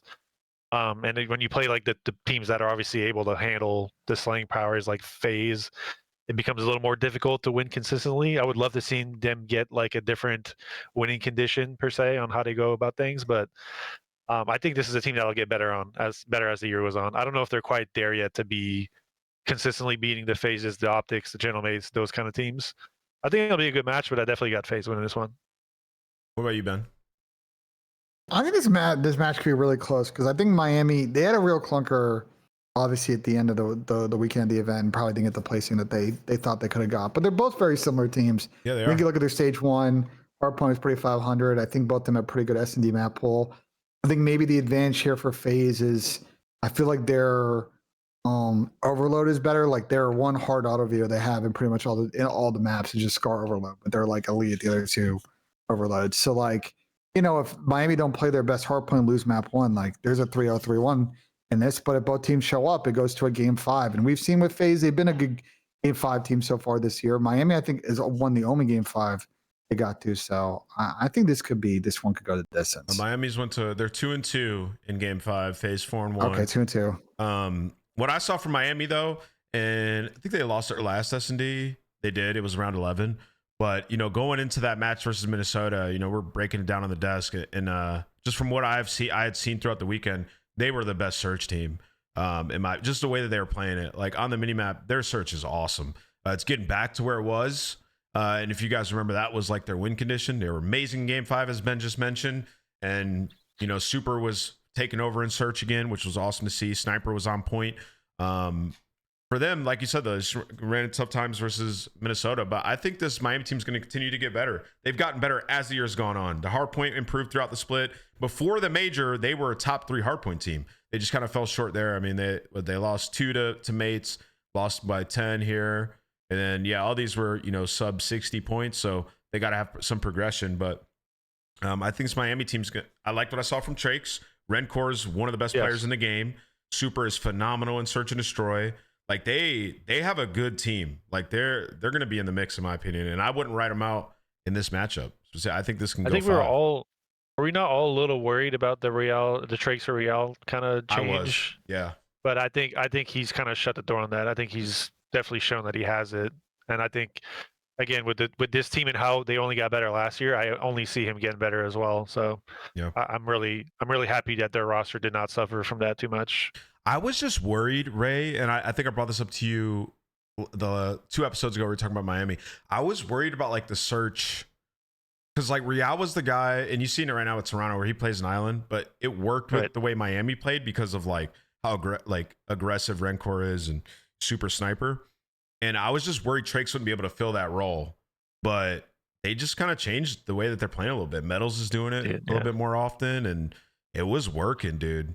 So shout out to Metals is sick, bro. Shout out to the coach. Dude, he's the only thing with Miami that they got to kind of improve on this split is if you go up to hardpoint, I know they were late on the hardpoint front, but their break percentage is like the lowest in the league. They're the worst breaking team in stage 1, and that can obviously improve. They were last year. Correct me if I'm wrong. I think they were last year too, right? It's a tough way to play though. You gotta be like, you can't just be so reliant on like just winning rotation and being able to get like 35 seconds on every hill. Like at some point, why do you think they're the worst? They're I guess statistically the worst breaking team. Watching them play, I mean, they just don't work breaks as a team effectively. It feels like watching them play. Yeah. Like, I don't know. Again, I will say I want to put a big asterisk on it. They were one of the latest teams to scrim though. Like, I want to look at the stat after the split and see if they improve it with more consistent practice. But like, I don't really like that. I don't like that stat because it's like if you're just losing a couple HPs, your breaking percentage is going to go down. And it could be like one situation where it's like, all right, we just got to fix that and we're good. And also they played 17 hardpoint maps. It's not just one. They played 17. But at the same time, they're also like 1-4 on Scar. So maybe they just super struggle to break on Scar. And, they're over 500 on every map other than Colossus. So to me, it's kind of like I don't like looking at stats. Like, I think you got to look either map to map basis or, I guess. Maybe we get more data. But like I said, if you're struggling to break plane and you never break it once and you've played that map the most in your pool, it's going to bring down your break percentage a lot. Like here, let's go to the major. I agree with the per map thing, but it's just I'm just pointing out with them. They had that issue last year, to your point, and they got away with it. Yeah, I think they did. But like they didn't get away with it to the extent of last year, where they were a hard out team. But did Miami make a final last year? Yeah, it's true. Very true. I mean, it's holding them back from the next step. Yeah. But yeah, I think Miami's they're so good at search that it kind of makes up for, I guess, where the lack of hardpoint dominance is, but there's nobody dominant at HP right now besides like Genomates. Okay, so let's move on to the next match though. On Saturday, these are the games that we have. We have Falcons Genomates, could be a good one. Texas G2, Koi Vegas, Search Thieves. Saturday is awesome. We can talk about two of these games. First one, let's talk about Optic and G2. We'll kick things off with you here, Ben. Rematch. Optic, with the 3-0, close. Talk to me about this match, what you think about G2 and Optic, and where Optic may need to progress from the final and where G2 need to improve. I think for G2, I mean, they just were a grimy team this entire split, and people are going to catch up to him on Colossus. I also think that after this event as well, like G2 suddenly have a fairly solid hardpoint map pool. Like they were really good at both Scar and Den during the split and Blackheart as well. So like they're always going to be a hardpoint team. That being said, I think when Optic plays their best hardpoint ball, like I don't know who's beating them in the mode. I think for G2, it's the same thing as kind of Miami versus FaZe. It's just like G2 are the number one HP team. Yeah, you got to be able to grind out the series because I think Optic have an advantage on you in overload, right? Optic's just going to be like, all right, Optic will play Scar. They're going to be like, all right, boys, like, if we think you guys are gotten good at Den, whatever, if they think, well, maybe actually we'll play them on Den, I would favor Optic on any overload map versus Minnesota. It's just for Minnesota. You're probably going to get a chance if you play the series well, take Optic to a game 5, and you just got to execute because Optic has been so hard beating game 5s now for. I mean, even go back to last year. That's Mark. It's tough, man. Even when they get that spot. Ray, actually, you go first. Go ahead. I think G2 might be the hardest team to predict how they're going to show up in what way. Like I do agree. I think their biggest strain is their map pool, especially hardpoint. I think there's no denying that. You can't really out veto them specifically on that end. It's really going to depend on where you stand on exposure and Scar because I think they've been auto vetoing exposure, if I'm not correct, if I'm not mistaken, right? Mm-hmm. And that's one of Optic's most played as well. So on that end, it's kind of good for them from a matchup standpoint. But I definitely do that. At the event, we said it. I think you guys brought it up I was watching you guys on the watch party, Ben. There was a lot of talks about Sky's performance. Like he's a catalyst, bro. If Sky's playing well, this team really has a good chance to be successful. Mm-hmm. Agreed. In the same light that we were like talking about Kenny, I think like almost like talk about Skies in kind of the same way. When he's doing well, bro, this team fires, bro. Like because they're sub-duo.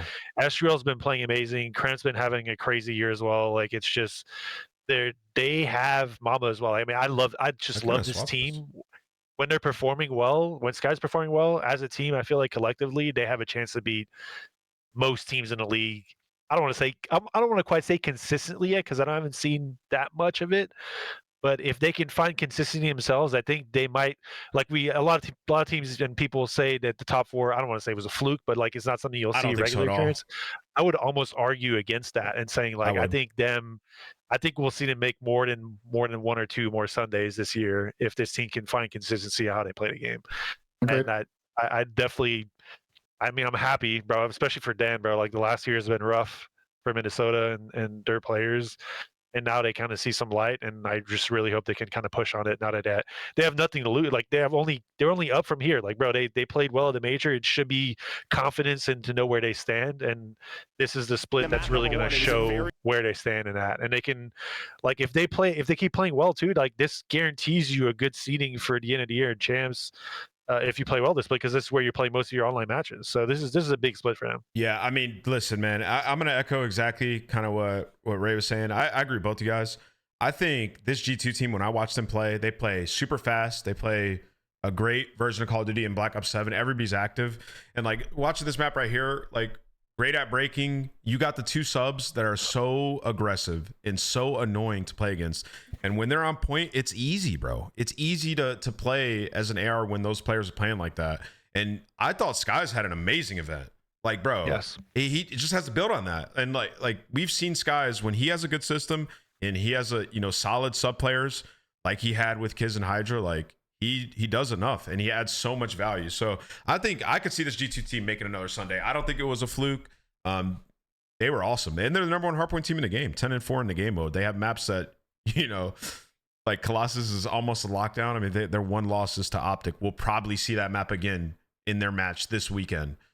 So yeah, right. I don't have much bad things to say about G2 at all. Just a very, very solid team. Who do we have winning, Optic or G2 though? Optic. It depends on the map set. I think if they run back the Colossus again, I like G2's chances. I mean, what are we going to get? We're going to get probably Colossus and Optic might get rid of Scar, and then G2 will get rid of exposure, and then what G2 might gamble and hope that Optic pick Colossus, and then what a G2 pick Blackheart or something else. So Yeah. they'll be in a good spot, like map set wise, and then the Overload, like G2 don't get blown out in Overload, bro. Do they get? When's the last time they've been blown out? They did earlier in the split. They did. They've gotten much better. Their at the last mode. one they got better, cooked. yeah. They got Yeah, cooked. the last one they got cooked against FaZe, but FaZe are also the Optic one probably in the was one same score. Optic. It was a one score game, Yeah. and but Optic in the finals did look On like Scar though. Scar here, context important. Like I think we haven't seen, at least on the pro side towards the end of the split, a lot of Scar blowouts, Optic but like will you get do rid of see a Blackheart, sense of you're right. exposure, and it's just like I think the win condition, to your point, is like Caesar playing well. I think for Optic as well, need to see the subs play a little bit better online. You're gonna have 11 games here. Your ARs carried you through a good portion of the online part of this split. The subs played great on LAN. Just need to see a little bit more from Ann Kyler online to make the series a little bit easier, so there's not as much stress through the middle of the stage. yeah. So we'll get a I think we'll see a Colossus lot and more. a Den probably, right? Yeah. I think But- What were Optic you about will to say, play a Ray? lot more sub maps this split as well. Like I wonder if it's true or not. What you said earlier about like Optic maybe hiding some of their pool, or just not playing the maps that they need are going to be good at through the online stage, and keeping them for the major. Because if I'm not mistaken, like what they played at the major was way different than what they played online, right? It seemed like it. I don't think they they're played like more. a. They played more Colossus on LAN than they Yeah, did right. online. Yeah. They're not a like Cell Blinders did this. I know FaZe do this a lot. Like it's like you want to play every match online, get like match refs before you go to an event. Like I don't think Optic subscribe to that. I theory. don't They're more of a understand momentum team. the sentiment of this would be G2's best placement all year. Why? I don't like. What did y'all see, fans and people in chat, that make you think that? Because from what I People saw, misunderstand how this format works. I think at times. I think the only thing I would say to that is that if other teams catch up in terms of the pace, then they might get outshined. Like I feel like the one thing they have really big going for them right now is their sub pace is just so incredibly fast. And I'm not saying like not the entire league is playing to that pace. Some teams are, like G2 clearly is, or it's not G2, Gentlemates clearly are. But I feel like once other teams generally starts catching up to that, then if that was your outlier winning condition for Hardpoint on the like just how you're playing the game, if that's not there anymore, then are you still shining through in the same way you were before? I don't I'm not think saying that's the case. G2 I'm has just a more so lack. saying that's I know you're providing a perspective, but Ray, they don't lack firepower, like compared to that's all fair. other teams. I mean, if you want to argue Skies, but he's been playing well. So yeah, I don't see what I guess the fans are seeing there. I mean, Optic will probably win in a 5, but yeah, I think it should be pretty good. Let's talk about the other match that we have on that day. We have Saturday. Where is it? Toronto versus FaZe. Oh boy. So there's been a lot of rumors about Toronto. Now, Adam Adamu, who is, I think he owns the org. I'm not sure, something like that. He's very high up. He's one of the like go ahead. I'll pull up the tweet actually, but I'm sure you guys all saw it. He basically said like, hey, it's one major, it's flash in the pan, kind of, and that it insinuated that they were going to run it back. And in the last couple of days, we've seen some rumors, I guess. That's what they are, just straight up rumors. But I think they're going to have the same team. Let me pull up this tweet. Yeah, I can speak to this one. It hasn't come out yet, but there's a lot of momentum that they may be picking up a player to join their bench. Probably in a way we've seen other teams do, which is, they're going to try this CleanX rail role change. But if it doesn't work, they want protection so that they can make a mid-splitter and a split roster change and feel pretty good about the person rotating in. That's the rumor that's behind the scenes. Again, it hasn't come out yet, but I feel fairly confident. It seems like that might get done. And I don't mind it from my perspective. It's smart business for the team. It's a signal to the players. It's good protection. Like I wouldn't read too much into it. If they do end up making a change, then we could talk about it. But yeah, it's like the Aluka and the NIUM stuff. Like if it happens, happens. So this is Adam Adamu. He said it's CDL. We've won 5 majors. We've been reverse swept by Minnesota in a best of 9. We've been full swept at a world championship by subliners. We've also been champs finalists twice. I've seen it all. We'll figure it out. This is what the org is all about. On to major 2. I think as a player, this is one of the coolest things to see from your team owner, honestly. And he's right? Like they've seen a lot. What he might not be right about is the dynamic on the team. And that's what we saw them. They're already trying a role swap was the tweet, right? We talked about last time. Moving CleanX back to SMG, having Real run an AR. Do you guys think that fixes their problems? Ray, why don't you kick things off? Oh, he's not even there. Where the hell did Ray go? I'm not sure, but like, I think the key thing for them, we talked about this after the event, is their issue is They have 3 sub players, and their response to fix that was to put Kleenex on AR, and he didn't exactly come out and drop like 1-2s. And their teamwork in general was not good this split, and it felt like a lot of hero ball and a lot of Joe popping off. So maybe putting Rail on an AR slows Rail down. You get Toby back to pushing pace, and like it all works. And if it doesn't work, then this rumored bench player comes in and they can figure it out for the rest of the season. Like I don't. I am not a fan of moving Real to AR. I don't know. Sorry, I had to step off for a second. Me and Ben were talking about, obviously Toronto running it back. Awesome tweet by their owner if you're, the players on the team. But do you think Real moving to AR solves the issues on Toronto? I don't think so. Me neither. I don't. It's like how the issues. Like again, I don't know. Like to me, again, speaking from a place where I was coaching last year, the game to me this year seems and plays very similar in terms of like the teams that are finding success have pace. I think generally speaking, Joe's playing with pace. Yeah. Were they all playing with the same pace Joe has? Probably not. Is that to me that seems like the outlier. Like if you just take it down to like the core root of the issue from an outside perspective, to me that's if you can just get everyone else to just play a little quicker on the same end to where your plays and situations are ending with either us winning as a team or lose them as a team. I think that's where the main issue kind of lies, is changing a player role. Maybe indirectly that can change it. Maybe like because Kleenex maybe is going to play a little more pace than Real did, and maybe Real as an AR is maybe. I mean, I don't think Kleenex was. I think Kleenex was plenty fast enough as an AR, but maybe that indirectly changes that in that way. Who knows? But is the role change necessarily going to fix things just by itself? It really depends on the pace that changes with the sub duo and Real. But outside of that, I don't really see it changing that much. Yeah, I mean it's a tough one, man, because they're kind of all in on this team. I think obviously the main problem is the search and destroy, and you can kind of band-aid fix that, changing roles. But do we see that like I just don't see it moving the needle enough to be able to beat consistently the Optic, Gentlemates, and who knows what version of LA Thieves we get going forward, right? So yeah, they're in a tough spot, and then also there's obviously growing frustration on the actual team itself. Obviously we saw Joe's tweet after the event, and to kick things off, what do they have? They have Carolina on Friday. It's a winnable game. And then they have the FaZe game, and then Surge, or no, not Surge, and then LA Thieves. So they don't. It's a tougher start. One thing to me though, and we just need to not undermine this. Like this seems clearly plenty good enough with the players they have on the team, with Ryan at the helm. Like what Adam tweeted about the team in St. One Major, like they didn't quite figure it out right away. They're making the changes, trying to figure it out. Like the roster itself to me isn't necessarily a problem. Like if they can just find their way and get all on the same page what they're trying to accomplish and play the game in a more efficient way, I think they'll be right there at the top and have a chance to win majors just with every other team. Yeah. Like I don't think like I hate the idea of everyone just clearly speaking and like, oh, if a team's not doing well, they need a roster change. That's just, no, I feel you. More often than not, that's not the first thing you should be looking at, or not even the second thing you should be looking at, especially with a team with the players that they have.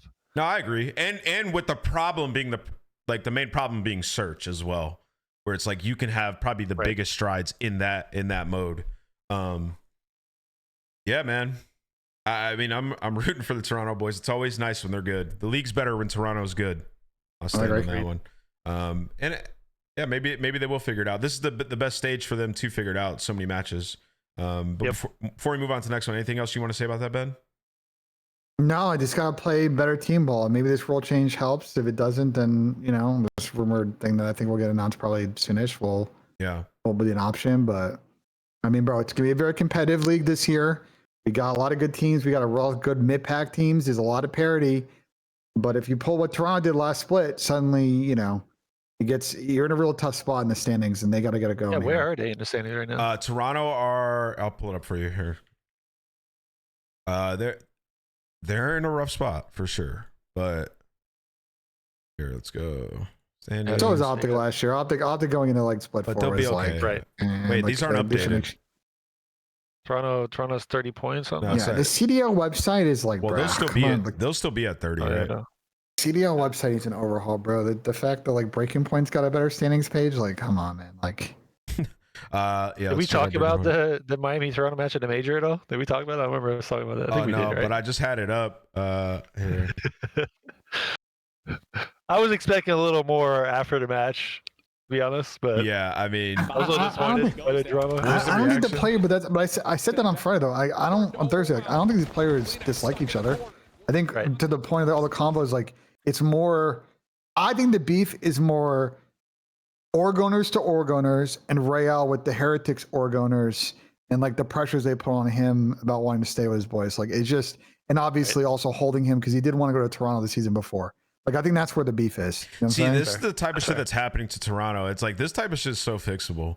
But it's like, dude, every time, whether it's inside or Real, the island players getting domed. It's like, dude, we got a 3-1 split and we're just peeking the bomb. So yeah, I mean, there's just like such little things when you go and you watch Toronto where you're just like, damn, man, so close. And then look right here, we're just getting late flanked. And this is partly why I was saying Miami's such a good team, right? It's plays like this, they get away with murder, bro.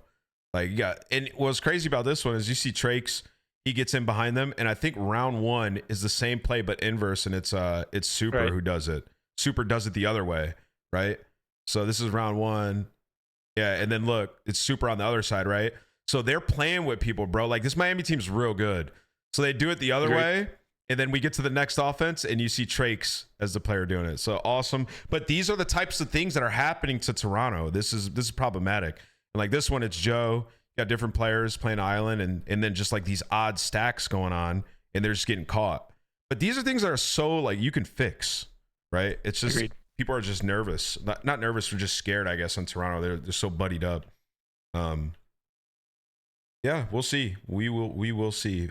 Next match though that we need to talk about is LA Thieves' first match when they come back is where is it? Oh no, on Sunday. Their first match is Surge, they're gonna win that. And then they have the Carolina match. Talk to me about Carolina, Ben. What do you think about this team and their performance in this matchup? It's been a little quiet at Carolina camp. I mean, they had a really poor showing at the lane, and I think, you know, they're obviously an underexperienced team relative to some of the other squads. And I wonder if the moment was just a little bit too bright for them at Probably. Dallas. And that's the reflection post is like, we play good ball online. I thought the way they played online with how fast they played and played together, like that is replicable if you can do that on land as far as like being able to win. They just got away from it on land and it felt like the nerves got the best of it. So I think some of that mental aspect is something they should work on over the course of the split. But if they play the way they played online coming into this one, like they're gonna take Thieves to the end. Do I think Thieves probably beat them in like a game 4, game 5? Probably, but don't be surprised if this is a fun series. Yeah, I mean, this was a broken Thieves that still just whooped them, you know. I was kind of bullish on Carolina from what we've seen online, and you know, you'd be crazy not to be. But they just fit the build, Ray, of that team that's like, I don't think they should change because they're so good online, but yeah, that drop off was considerable, my bro. I think they need to all be together. I think that's my first thing, Ray. And I said it before the event. They're going to have problems because they're going to be at a disadvantage as all these other teams catch up, specifically in Overload, which we saw at the major. They're going to have problems. They had an edge there and in Search just because there wasn't a lot of VOD. Teams have caught up, and now you're going to be at a disadvantage because you're not playing with each other. Now you get in this environment where you're all together, talking about VOD after, and it's new. It's not as familiar. Like, You're saying together, like from a office, playing from an they office need to standpoint, be. is what you're saying. Yes, they Gotcha. need to be together in the online matches to like simulate that environment because it was totally different. The pace, the like Exceed was no he was an all-star in the online portion and he was not playing well. So yeah, I think that's first things first. To get an Airbnb, put them all together. Yeah, I don't know. I don't know to what extent that plays an effect on certain players. I mean, me and you competed through an era where that wasn't always a thing. Honestly, more rare than not. Like there were some team houses. Like I guess we just Those were the compete best in a teams. different era. Yeah, Kinda. was it? Not I mean, always because For the most part. they have the best players probably though, right? Like is that fair to say? Yeah, true. Like maybe But like, now I'll it's a little different, give you an but, example. yeah. Like Clay and Nubbin have talked about how the tail end of that face team, the team house was actually a negative draw on them because they were just You don't have to live in it. they were. You just need a place where the guys can play out together. Get up. I don't know. Yeah, but then you have like then we're just at a facility standpoint instead of a team house. Guys, I think you're overthinking this, bro. I think the problem with Ravens is No, they're I'm a not. young team. They came in with actual fucking like expectations, and like the pressure was too much for them. It seemed like at times, and that's okay. That's fixable. Like you got the rep now. You know what that feeling feels like It's going to be grained into your fucking skull for the next 6 or 7 weeks. But when you go into Birmingham, those fans are going to love you. I think people are going to root for this Carolina team. They want them to succeed. They got to work on the, no pun intended, obviously. I think they just got to work on the little things online, try to figure out a way to, deepen the map pool where they can. And then when they go to this land, like actually be able to make a run and play the way they play online. You got to get these guys in the same spot, bro. I mean, yeah, I think they should, but like, I don't think that's why. They lost this event. Like they won this event though. It would help, but is it going to help to a point where it's going to fix like all the issues you saw on land? I don't think so. No, not. Like, I mean, it's not going to fix every issue, but it's definitely a step in the right direction. I mean, they completely fell off. Yeah. Well, I mean, like, okay, let's just kind of, instead of like generalizing, what happened? What was different between their online play and their LAN play? I mean, I just told you, Exceed had a huge drop off. The pace was completely slowed down. Overload. The pace was different. Was completely the pace different. As a whole. Like if you look online, their online matches, bro, they were fast. They were like together on their decisions. Mm-hmm. Like even when they were getting kills, their comms were insane. Like I mean, granted, they didn't get much kills on land, which probably didn't help their situation, but I just don't feel like they gave themselves the same opportunities they did on land that they did online. Like the way they were playing online was so concise team based, and they showed up to land and it looked like they were playing eights, like to a certain extent. I mean, which it's just not good. Like you're not gonna compete in anything doing that. Crazy, bro. Like I really hope they can find their way back though. Like if I mean, it's not even back, bro. They had a rough 2 days. Let's just put it that way. Like if they can play the way they were playing online through the stage, like and solidify their instincts to where that this is the only thing they know is playing this way, then the hope is that when they show up to land next time, they don't even they can't migrate to a different way of thinking about the game. It's just going to be ingrained in how they go about things, and the pace that they showed online goes to land. Just a squandered opportunity, though. I mean, they had one of the easiest brackets. I mean, even for the top teams to play Thieves, the team you had just beat. Obviously, Thieves dropped a player, and then to play Vancouver, it's a massively squandered opportunity. And I see the bright side that you're saying. It's like, oh, they had a bad 2 days, but also still a squandered opportunity where it might compromise. And the honeymoon phase is officially over for Carolina. They got to figure it out. But yeah, I don't think they should change the roster or anything drastic like that. But yeah, we'll see. All right. I wish we could know their scrim results since they got back. I wish we could see that. Is there any other match that we that we should preview? I feel like we should talk about Boston a little bit. Just a little bit. Pull up their stuff. What is there to say about Boston? I mean, they're one of the teams that didn't perform, Ben, we haven't seen any rumors of like a change or anything. Which I think we talked about their team in general, how they had a bad draw starting in the losers. What do you guys want to see from Boston in general? Do you think this team still profiles good going forward, Ray? Like, where are they just like kind of left out? We talked about this in the last show. I think the consistency of the sub duo to me is kind of like the point that needs to kind of step out a little bit. Like Purge just had a rough split. I think he's shown that when he's playing his game, bro, and he's dropping numbers. It's not even insane numbers. Like if he's just playing, he has a way of being efficient on the map with what he does that not every player in the league can. I think it's more of a matter of like the leadership aspect of things isn't enough anymore. He needs to be able to like consistently stand up there and slay with Snoop and work more with him together. Yeah. AR has played really well. I mean, I'm a huge Bayern fan. We talked about it last time. Like I don't want to repeat myself too much here, but yeah, I think this team, they're very much a team in sense of they'll win and lose together. I don't think anyone's like pointing fingers, whatnot, but the success needs to come from the team aspect. And if they're not doing these things and we're not able to get the kills we need to get to be able to succeed, then that's where the problem is. Dude. Like I see this team very much like my team was last year in a way, where you don't need to slay a million to win games, but there still needs to be an element of like, you still need to get kills, right? Do like you guys point. Are you looking at what I'm putting up on the screen right now, Ray?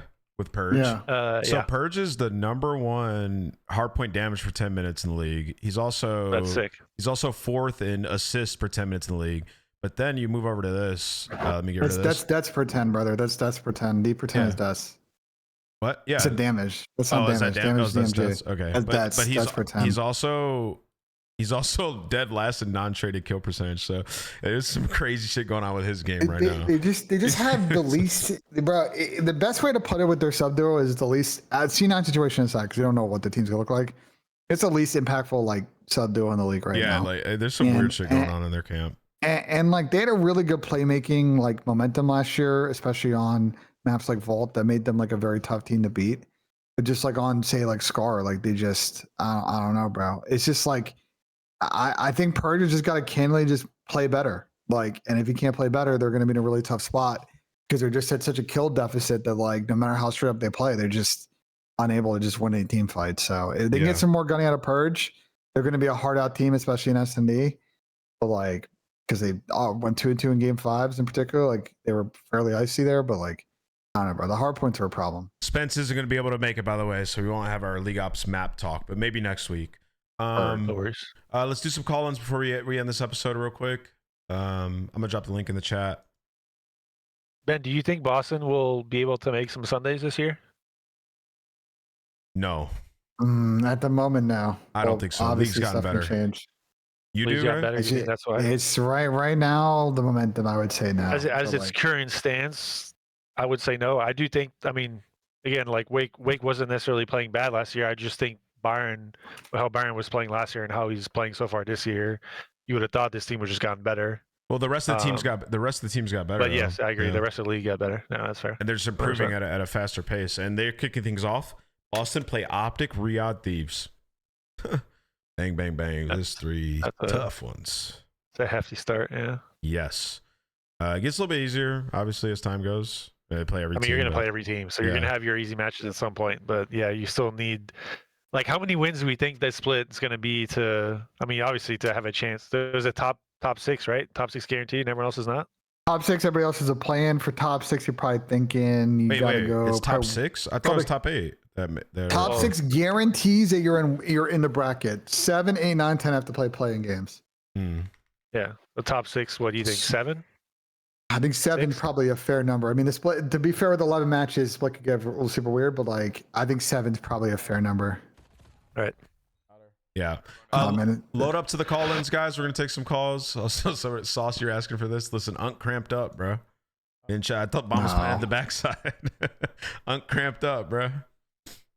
I think Jay's crash out is so funny here, though. Yeah, I've never seen hilarious. Jay crash out like this. It's all you gotta do is check it. If he's on the bomb, we go. he finished the defuse before I could shoot him. What a classic clip. Jay was tweaking, bro. It's so funny, bro. Great clip. We got 4 people in here. Ben, why don't you invite the first guy to come in? Bird. What's good, bro? Hey, can you guys hear me okay? Yo, Yeah, what's up, we can brother? It's good. Eating some lunch. Enjoying the show. Oh, yeah. Love that. So, first of all, I would just like to say I really like the league matches. I'm one of those casuals who do like the league matches. I think more COD, the better. And then my question is, what do you guys or the league need to see for this upcoming style of split to consider making it maybe the standard split going forward? Ooh. The viewers enjoying it. I mean, positive feedback, obviously higher engagement, higher views, or consistent views. I mean, that just like the data that supports that it was successful. And if the players enjoy it as well, I think it's as simple as that. Personally, I think Go ahead, quite crazy to say that the scheduling of the year has an impact on this, like how quick they can get. I mean, I guess they could schedule for venues in advance. Obviously they do, but the longer time in between Major 1 and Major 2 was probably one of the reasons why they had it this way. Or maybe I'm tweaking here. the what? Because obviously they don't decide when DreamHack is. So, of the CDL calendar, the DreamHack dates are always going to be more stable because DreamHack's a fairly big event. They're booking the venues pretty far out. Unfortunately, the CDL event process, and I can speak to this because I was on the inside of this for a long time, is very late. Normally, when you're booking an event, an arena show, you're trying to do it like a year out. Realistically, a year and a half is like perfect because you have so much time to go through the particulars. But like a year is best. These guys, a lot of times, are doing this under 12 months. Venue availability is already difficult. College arenas can be very tricky, especially at certain times of the year where college basketball and hockey is going on. In the case of Toronto, for example, they used to go to Matinee, they have to melt the ice. And on top of the fact that CDL shows, you need to have the venue for an entire week for load in, load out the show. It makes it very tough to find spots. I don't think that's what's happening here, Ray. I think the CDL, if you remember, the CDL has been trying to float this major format with the playing game since the second year of the league. I don't know if you remember This is a proposed format coming out tomorrow for 2019 to do this all the majors, and it got declined by the teams. I don't know exactly why, but I know that they get declined. Kind of. And I think I think teams also. I think there are some teams that like this format because candidly, they aren't in a great financial spot, and it's a foreign event, and they don't mind if their team doesn't make it. But they don't have to cover a teeny to Europe. So I think that's why we're getting it here. Right. I mean, to answer your question, I kind of said most of the points that make sense. Like, there's not too much I think into this. I think the worry is that I hate to say this, but the map pool itself hasn't changed. It's the content, because there's gonna be so much of it, may become repetitive to a certain extent. Yeah. Like the worth of the matches isn't as much as it was before. Playing less matches from a This is player 11, standpoint is awful, but playing more matches from a viewer standpoint isn't necessarily the best because it kind of makes every match not worth as much. It will be cool to see all the top teams play each other, though. We're going to see all of that, which is going to be great. But you're going to have some of the matches, especially later on the split, be very like, why are we even watching this? Because this literally doesn't matter. Well, the thing is, it's because we broadcast every match as like the alpha main match, right? But it's like we used to play every team and like, there'd be a couple matches on main, but there was more going on at the same time. It was a bit different. Right. You know what I mean? Right. Like that would probably be a little more entertaining. But I think fatigue is huge with things like this, viewer fatigue. Because we're going to have so many 6 weeks of like, what, 11 matches a weekend. So that's definitely could play a factor. But I think if the fans are liking it, they'll do it again. Yeah, you should tell us. You should come back, Hank. Tell us after this split. Hey, absolutely. Because you'll be as a person who enjoy watching league matches, you'll be one of the better people to be able to tell us if you. Yeah, I mean, I'm just a casual fan. Well, also I was thinking too, like if this split works, EWC is kind of in a weird spot, like so to speak, because it's after champs and after like the hype of that. Like, could it possibly be if the 11 match split works, you move EWC? Well, you keep EWC in the same spot, but you move champs to after EWC. That way, you still get the champs finale, and then it leads right into the new game. So there's a question that's been floated before. The tough thing is that you have to extend the season pretty far in order for there to not be a weird 2-month gap in the middle. And Halo can tell you that having a big gap in the middle of the season is an awful idea.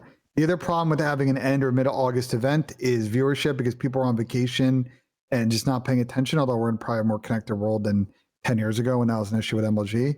Also, venue availability at the end of August in the US can be really tough because you have college, like invocation, like you have like college, like people like moving to college and doing a lot of initial college stuff going on and events. So like getting those size venues can be a little bit difficult. So that's why I think they moved to more of like a June champs at the moment. But thank you for the question, bro. Like, just one more thing though. You were speaking of like EWC turning into more of like a major that's part of the season. Is that what you're kind of bringing up?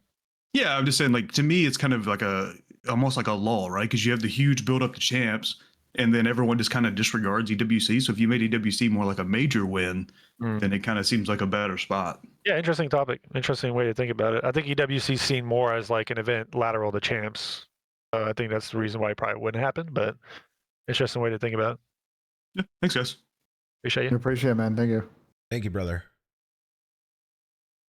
All right, we got 4 more people here. You invite someone already? All right, perfect. Yeah. Welcome, Jones. How are you? Good, thanks. How are you guys? I'm good, thank you. Yeah, so I joined a bit late. I don't know if you guys already touched on this, but my question was sort of just heading into the stage 2 qualifiers. Obviously, 2 teams won't be making it to Birmingham, and C9 I think are highly unlikely, obviously because of the new roster changes and everything.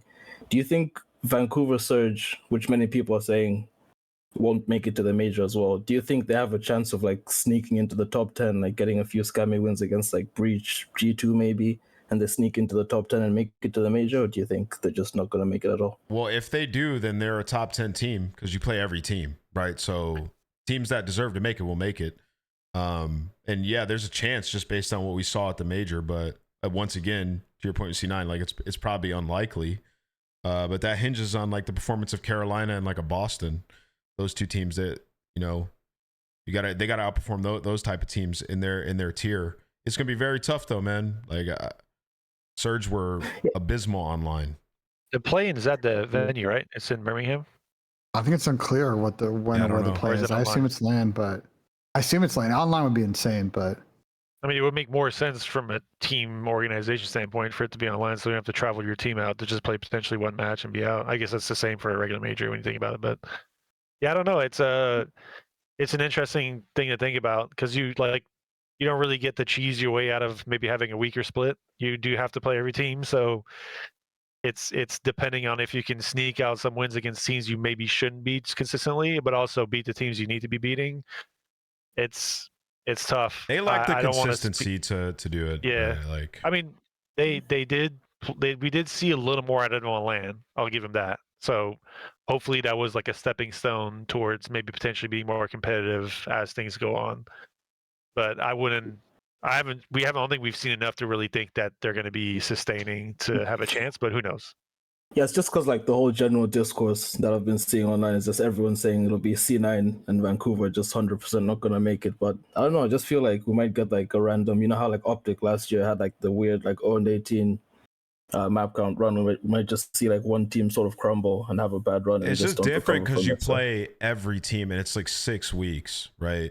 Yeah, It's true. like things can spiral But- pretty quick with the 7 games, and that But was you're gonna an have to- anomaly too. Go ahead, Ben. But we rarely see, because of the unbalanced splits, the head-to-head tiebreakers coming into play. They will very much directly play in a split like this. Even in three-way play, everybody will have played each other. So the map count in those three ways, like the tie-breaking situation should be hypothetically very clean in this split.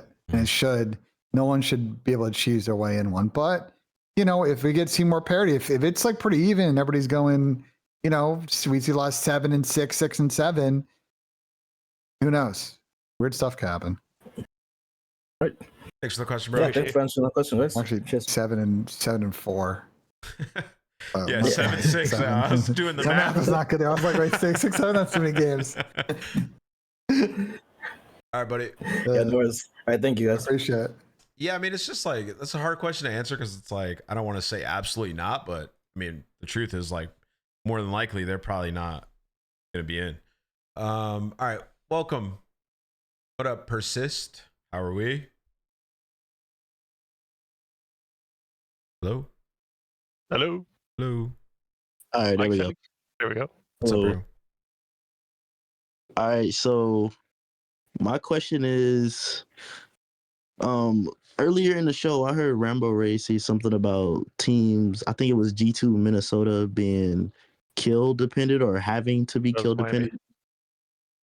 It was Miami. Okay, Yeah, it was yeah, Miami. Miami. Yeah. And my question is, what are some examples of teams that aren't as kill dependent and are successful?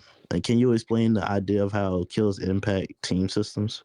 Sure. So to me, the way I think of COD is always trying to be as efficient as possible. If we really just like dumb it down to the very simplest way to do things, some teams will like it's more of an eye testing, but some teams look like they need to get 3 kills to make something happen, while the other team may need 2 kills to make the same thing happen. And most of that comes from pace, how they can take the positioning and the free space on the map after they get their kills, and how quickly they are to move forward when they get their kills. I think that's kind of the basis of it. If we really kind of dumb it down to a simple way where we can generalize it. If we get into more specifics, like for I don't know, it's hard to go specifics without bringing an example up. I think. Did that kind of answer your question, or do you want me to? Yeah, I understand it. Yeah, it did. I think that's kind of the basis of it. Like think of it this way: if you're playing rank play with your buddies and you guys are, I don't know, like let's say breaking P2 on exposure, and you get a full wave of kills, but you guys don't actively take space to go forward, like the next wave of kills and to get like the full setup won't come as fast as a team who will like actively push forward to make the kills they got more, I guess, worthwhile. Does that make sense? Like the efficiency of what you do with your kills is really what, to me, makes a team more or less kill dependent. Oh, okay, yeah, okay, yeah, I understand it now. Like you see, like Optic, for example, if you look at Optic in their games in the last like 4 or 5 months, ever since they got Merc, like even the games where they're not actively outslaying other teams, it still looks like they have a chance. They're still keeping the game close. Like they never truly seem to lose a game by a lot because even if they're getting outslayed, they're still doing things on the map that makes their kills worthwhile. While if you look at the lesser teams in the league that aren't successful, even the games they do, like the one thing you'd never want to do at the pro level is lose a game while you're outslaying a team. That to me is a clear indication that you're too kill dependent. Yeah, you're not doing things in the right just way. like basically what you say is teams that play the right way. It's like you look at like Optic, FaZe, like Genomates, like they can have a game where like somebody underperforms and still win, right? Even I would even put G2 in that category right now, honestly. There's even with like some games where Sky's starting off, 9-15, like they're still positioning that, they have an advantage. Maybe they're out rotating. You just still have opportunities. Keep the game within reason, and then you win one good rotation and you can win. Whereas like Miami or, some of these other teams like a Riyadh even at times, right? Like they might need to kill 2 different waves, right? Or stack in the hill and play tight, right? They're not pushed out. So it's just that's the difference when we talk about like a team that's good or like legitimately good and forecast well versus a team that's like just having success short term, like a Carolina throughout this split. Like the pace that they were playing at, they were kill dependent. Like, yeah, they were winning some rows, they were playing some good COD, but at the same time, like if crazes run out or exceeds getting lost, making huge plays, like that's kill dependent. Koi, another one. They weren't super efficient this split. Like Ben J's left nut just said. But you go back and you watch them, and it's a lot of mistakes, but they have the talent to be able to make up for it at times, which is why they look competitive.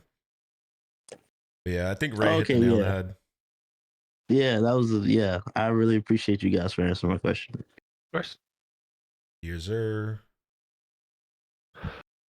Like Thieves, another one. I mean, they were kill dependent as well, which is you got one guy not getting kills is tough. I'm inviting the next one in. Who we got? He's got streamer mode. I can't see his name. What's up? What's up, bro? Hey, how's it going, guys? So don't really have a question, just a perspective I kind of want to hear you guys talk about, and it kind of has to do with the maps. As someone who like kind of got, I have a fish tank behind me. Hold on. You're good, bro. You're good. I thought he was in the shower. Fish tank. Should have lied and said yes. I can. What type of fish are in there, bro? A turtle. Oh, that's Okay, not a fair fish. enough. I like turtles. Well, it's a fish tank, and most people are a little. Yes, he is correct. Well, go ahead. What's your perspective? So I got into watching COD from playing ranked, right? And then we're obviously stuck with whatever maps they decide to play with. So when it comes to like them choosing the map pool, obviously it doesn't factor in what everyone else who's playing ranked is going to be stuck with, but like that factors into whether I'm still playing COD. And if I'm not playing COD because I think the maps are terrible, then I don't have as much incentive and I don't watch as much COD either. Mm-hmm. So I plays into like the viewer pool and stuff. I mean, you're not wrong. We all agree with that perspective. Facts, that's why we're frustrated with how the process of map selection goes. Because I understand. Look, we shouldn't sugarcoat. There's an element of politics because if you're the CDL,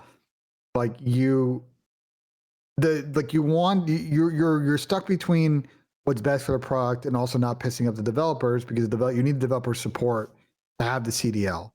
But they also need to run a better process where it's fresher every split. And like people are excited to watch because we see new maps and it's changed games. We talked a lot about, Modern Warfare 3. I think the initial maps in that game fucking sucked. They brought in 2 great maps near the end. And it really changed 3 good new maps near the end. And it really changed the perspective on the map pool that season. I feel like if we're stagnant with the map pool we have, especially in S&D, I think it's going to make some of these matches a little bit boring and subsequently boring to play. Oh, yeah. The quality of the product is the root of success for an esport. Like it's based it's a good and bad thing that we have a new game every year for those reasons. Like there are years that it's not as good, and then we have a year like the end of Modern 3 where like our map pool and the game itself was probably like in the best state it's been in a while. Like it's just so dependent on that, and 100% agree with your take. And I would even argue the same. Like I'm sure all of us here have been grinding ranked.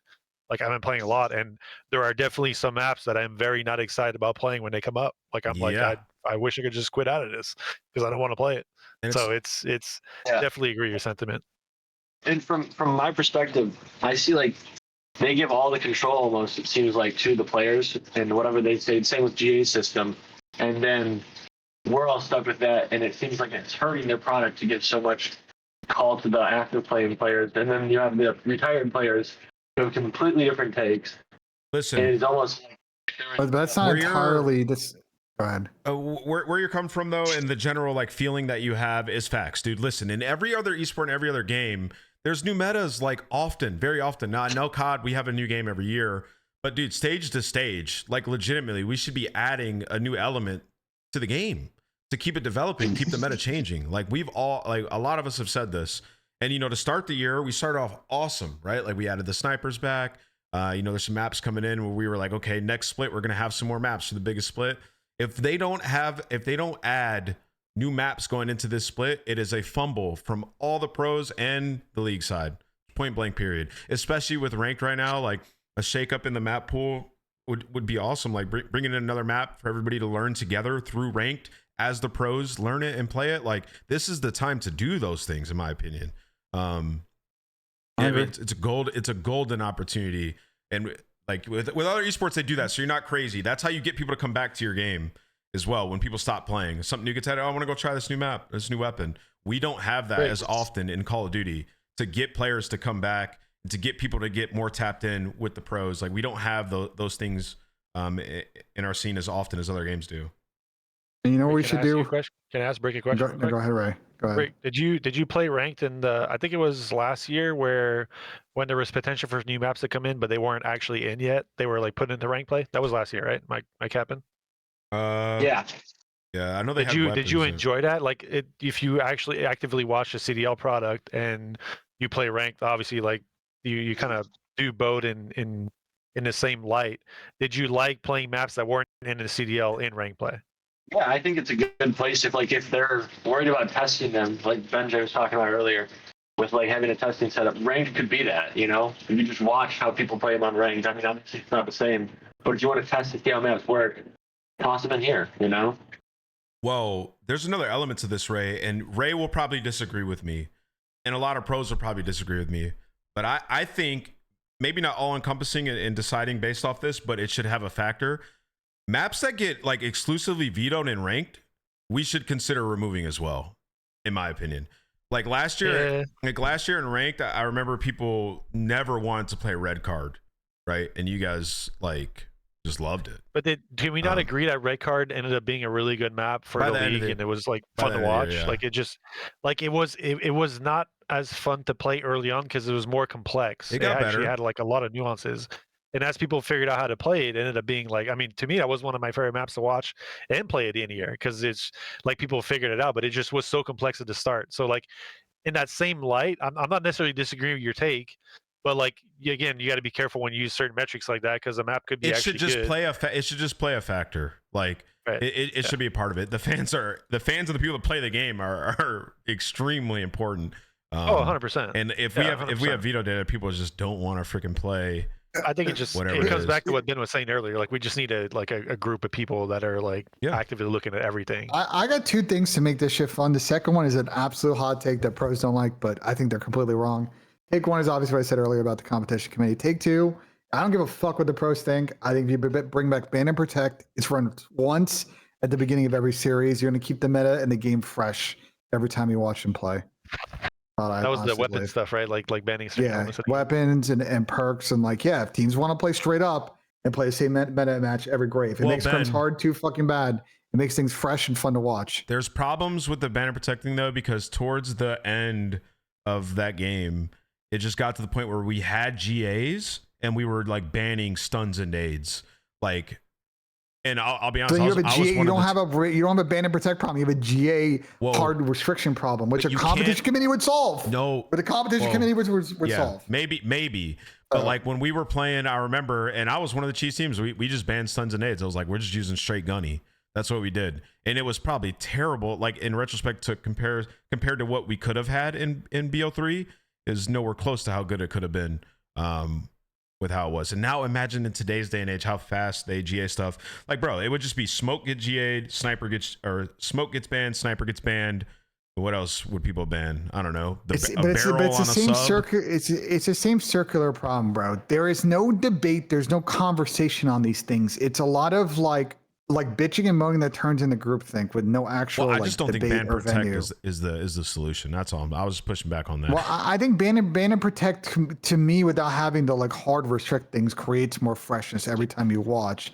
I know it's tough to figure out how that applies to ranked because of the class issues and a bunch of stuff. But in a series, like the problem with all ban and protect the Black Ops series is a button race. There's no team A, team B. Like there's no structure to it, which is needed. Like you could do it, and I think it can make the viewing product like way better.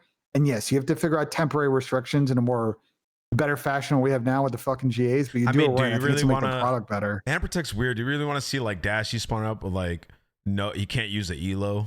Like yes, actually I do, because I think that's fun. I think teams I don't because because it reward. I think what it will reward is teams that can play the game in different ways. Okay, you see this in other titles like in Overwatch, for example. Like you got to be able to play on meta and off meta. Like if you get thrown off by an off meta team, like you got to be able to fucking adapt. You can't compare that to this though. I don't think. Like it's not.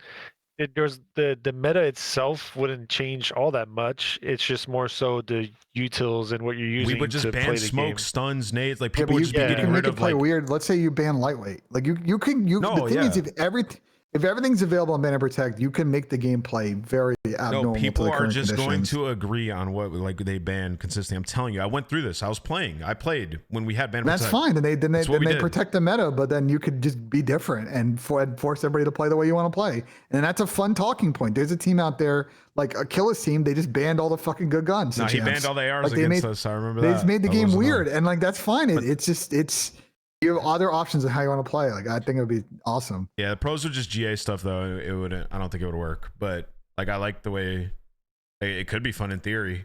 It just wouldn't play out like that. I promise. But thank you for the question, bro. Appreciate the question, Rick. Thank you. I'm telling you, Ben. I like turtles. It wouldn't work out the way that you're thinking it would. The pros would not. The way to make it work is that you need to do everything, which is GA process goes away, and there's a committee that does temporary and permanent restrictions. You replace the GA process with an actual competitive process, and you could actually remove things with real logic, and then you wouldn't have fucking GAs. At this point, there's no replacing GA, bro. Pros are not letting that go. Yes, you replace GAs.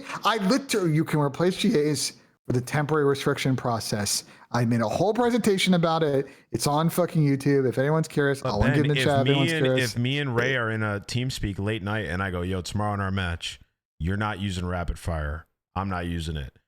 That's a GA. Like, that's just how, like, you can't stop GAs. Like, you really can't. And then okay. If you guys two teams want to agree to play in a certain meta, well, you can get everybody to agree. Sure. That's what they do now. There's no way to stop GAs. I just think there's going to be an opportunistic, the whole idea is you created a way for opportunistic teams to be like, you know what? They're going left. We're going to go right and make all these teams play us in an uncomfortable fashion. And that's a great win condition for us. It creates more interesting dynamics to the league. The only Someone way in the chat actually said something good though. Someone said, I agree, Ben, only if the devs were committed to balancing the game regularly, not every 4 weeks or so, which to me, I mean, every 4 weeks would be great if that was the actual thing. But like to me, like the ban and protect aspect would actually work better in a world where, I mean, I don't want to say the entire game's not balanced, but let's just be honest, like the weapons themselves right now are not necessarily in the best spots. Like if we were in a place where everything was closer / usable in different ways, then I think ban and protect actually offers a different way of playing the game. Well, like, but as it stands, it wouldn't change anything, I don't think. Well, like in BO3, the only good thing about the ban and protect is what Ben said with Killa and them banning the ARs, because there was a ton of good ARs like HVK, Man of War. Yeah. Obviously Shiva was good. M8 was good. So there was like an option. And the same with the sub. Like we had the Pharaoh, we had the Kuda, the VMP. So like to your point, we had a lot of viable weapons. Like the problem is like high caliber should have been a fucking permanently banned thing, and you guys had to waste the ban and protect to get high caliber because the league, ESL, and the developers were too stubborn to remove that. Like that's the thing. Like ban and protect can work. It needs temporary permanent restrictions so that it doesn't turn into everybody just bans everything in every series. Yeah. Like there'll be some set meta, but like I think it would create a fresher product. It would make ranked a little bit more interesting. I don't know how you solve that problem. But every time you'd watch, you would see teams do some crazy shit, and it'd be fun, man. Yeah, real fun. No, I feel you. I mean, it definitely adds some more excitement. I mean, but if we just had more options for weapons, like Ray said, that were balanced, the game would just be better anyway, right? Like if players could, if there was like legitimate 2 AR options that were like awesome, or 2 subs that were awesome, that the players in GA, it'd be great. Welcome. We got 2 people in here. Why don't we start with you, Joser? Yeah, I was gonna ask how long, or I don't know if the league has thought about this, but putting heart rate monitors on stage to see who actually folds under pressure, or is it just bad decisions? That'd be kind of sick, I dude. love Low-key. this. That'd be kinda- Absolutely. just strap him with whoops. Just get Whoop to sponsor the league and just strap him on their Yo. wrist, man. They do this for PGA, bro. And so who really breaks? That's such That'd a be good sick, one. bro. I'm like, wait a second. Buddy got turned on. His heart rate was 130.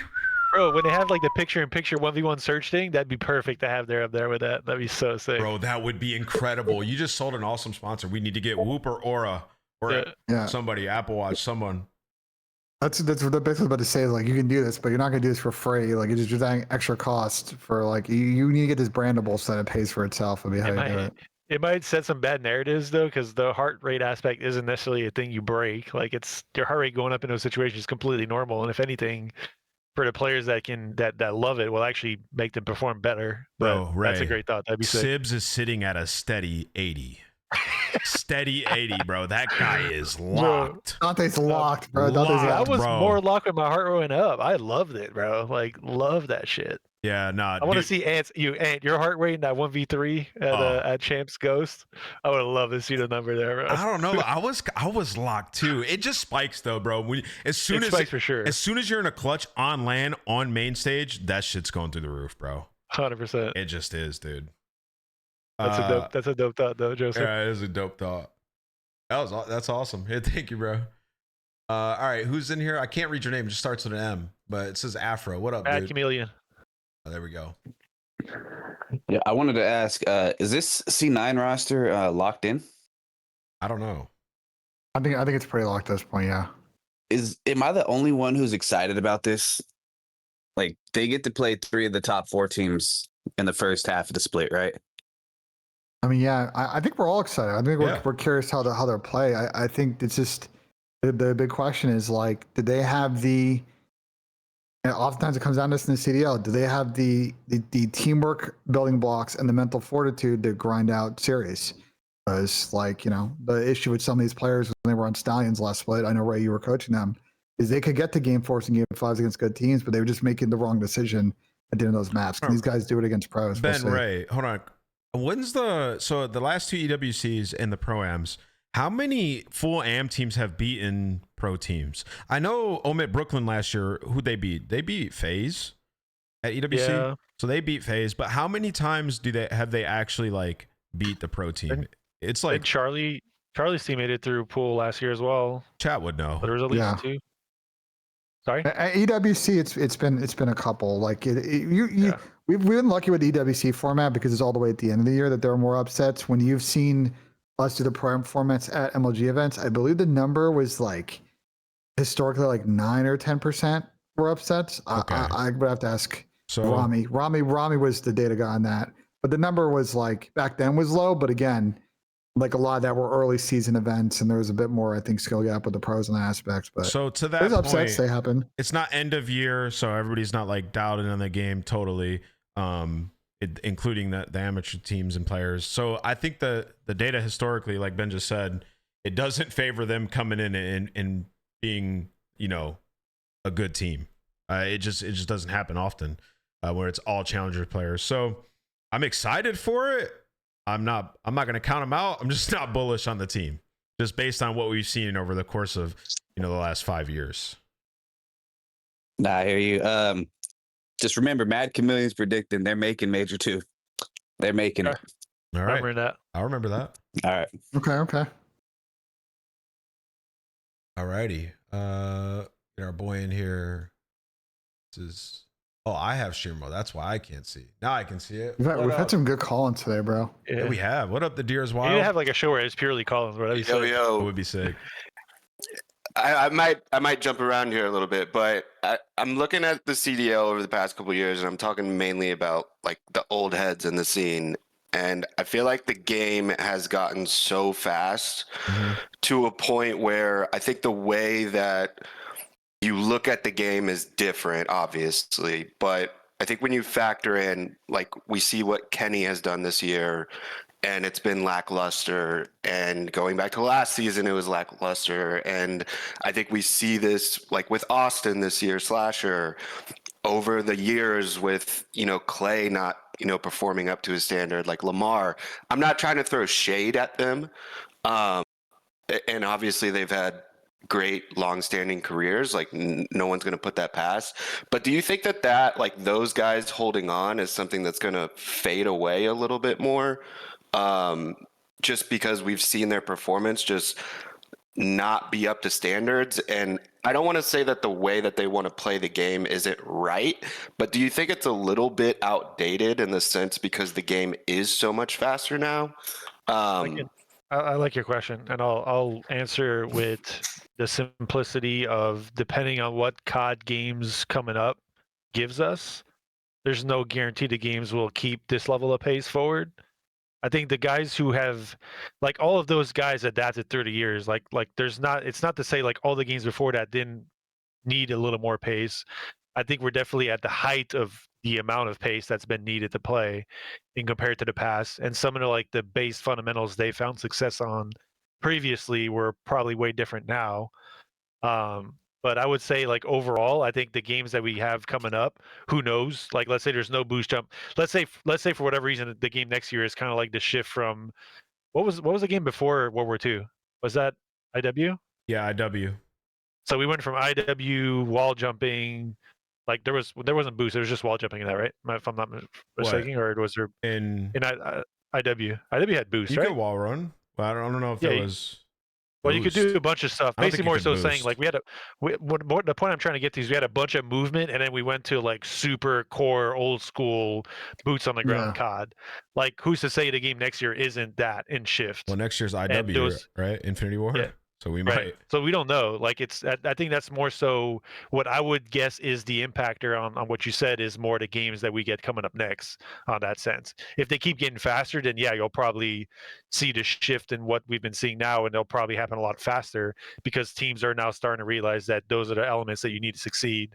But if it's not the case and the games are slower, then you may see those guys kind of come back in a better way. Ray, when you say fast, like what do you mean by fast? Because the way that I kind of view like where COD has evolved fast is like you can just be doing multiple things at one time. Where it's like you're helping the front, you're immediately wrapping back to get to the back. Like you can just cover so much ground because of the speed of the actual movement. Like so, I don't view it as. Well, go ahead. So fast to me is more the ability to take space without space being there as a team. Like being aggressive on a cut back in the day used to get you two-pieced every time. Yeah. But now if there's one guy and you double chow the one guy while jumping around, sliding around, you're more often not going to trade that guy, if not even kill him first because of the cameras you're getting on slide around corners. Like the aggressiveness you can take to take space on the map now is immense compared to what you used to be able to do. Yeah, like you can't just have a guy iron a spot anymore, like unless it's like a very tight choke. But no, I agree with that 100%. Yeah, to me, I just think the movement and the omni movement and the wall bouncing, it just allows you to do so much more. Like I could be on a Blackheart watching the back and then immediately watching front and then pushing out mid and then back, just because the movement's so fast. So you just have like the older guys that were used to like, all right, I got this, you guys got mid, which they're not playing like that, but in essence, that's what you're saying. Like, yeah, I think they have to speed up like in what I'm talking about, where it's like you can just be doing multiple things at once. That's what we're seeing like the best teams do. That's kind of the devil's advocate though, like Modern Warfare 3, for instance. Obviously, it was a little bit faster than like the older CODs, but the maps were big, and I think you still saw those same players struggle. In what game? The meta changed though when the meta changed though. Once you had 6-star and Rio and Vista, and those it was super way more cracked maps. Once you True, but all of those older guys were already out. Like by then, they weren't even playing on those maps.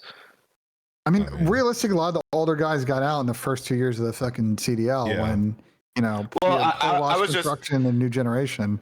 I guess I'm just wondering, like, and this is no offense to Slasher, but I felt like he got a long leash. And I'm just wondering, does that leash, when you look at people talking about Mercules and this young C9 team, like, is that leash going to be a lot shorter now for some of those guys that get like a Kenny, for instance? Like, is anybody wanting to pick up Kenny? I don't know. Or is that kind of like a leash that's like, all right, 2 years of just like lackluster performance, let's take a risk on somebody else? Well, I mean, but everything's situational though. Like. There's also a lot of young. Go ahead, Ben. Sorry.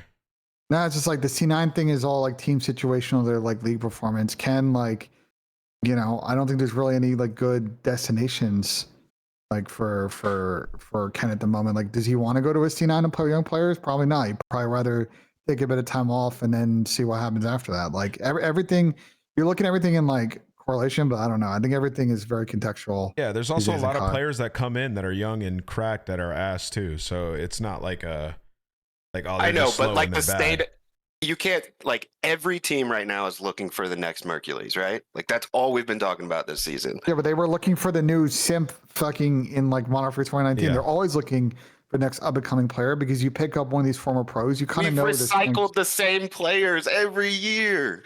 This is last year was like the first year. I don't like that. I don't like that. Everybody always says that take, but there are like this is Reddit, Twitch chat group thing sometimes.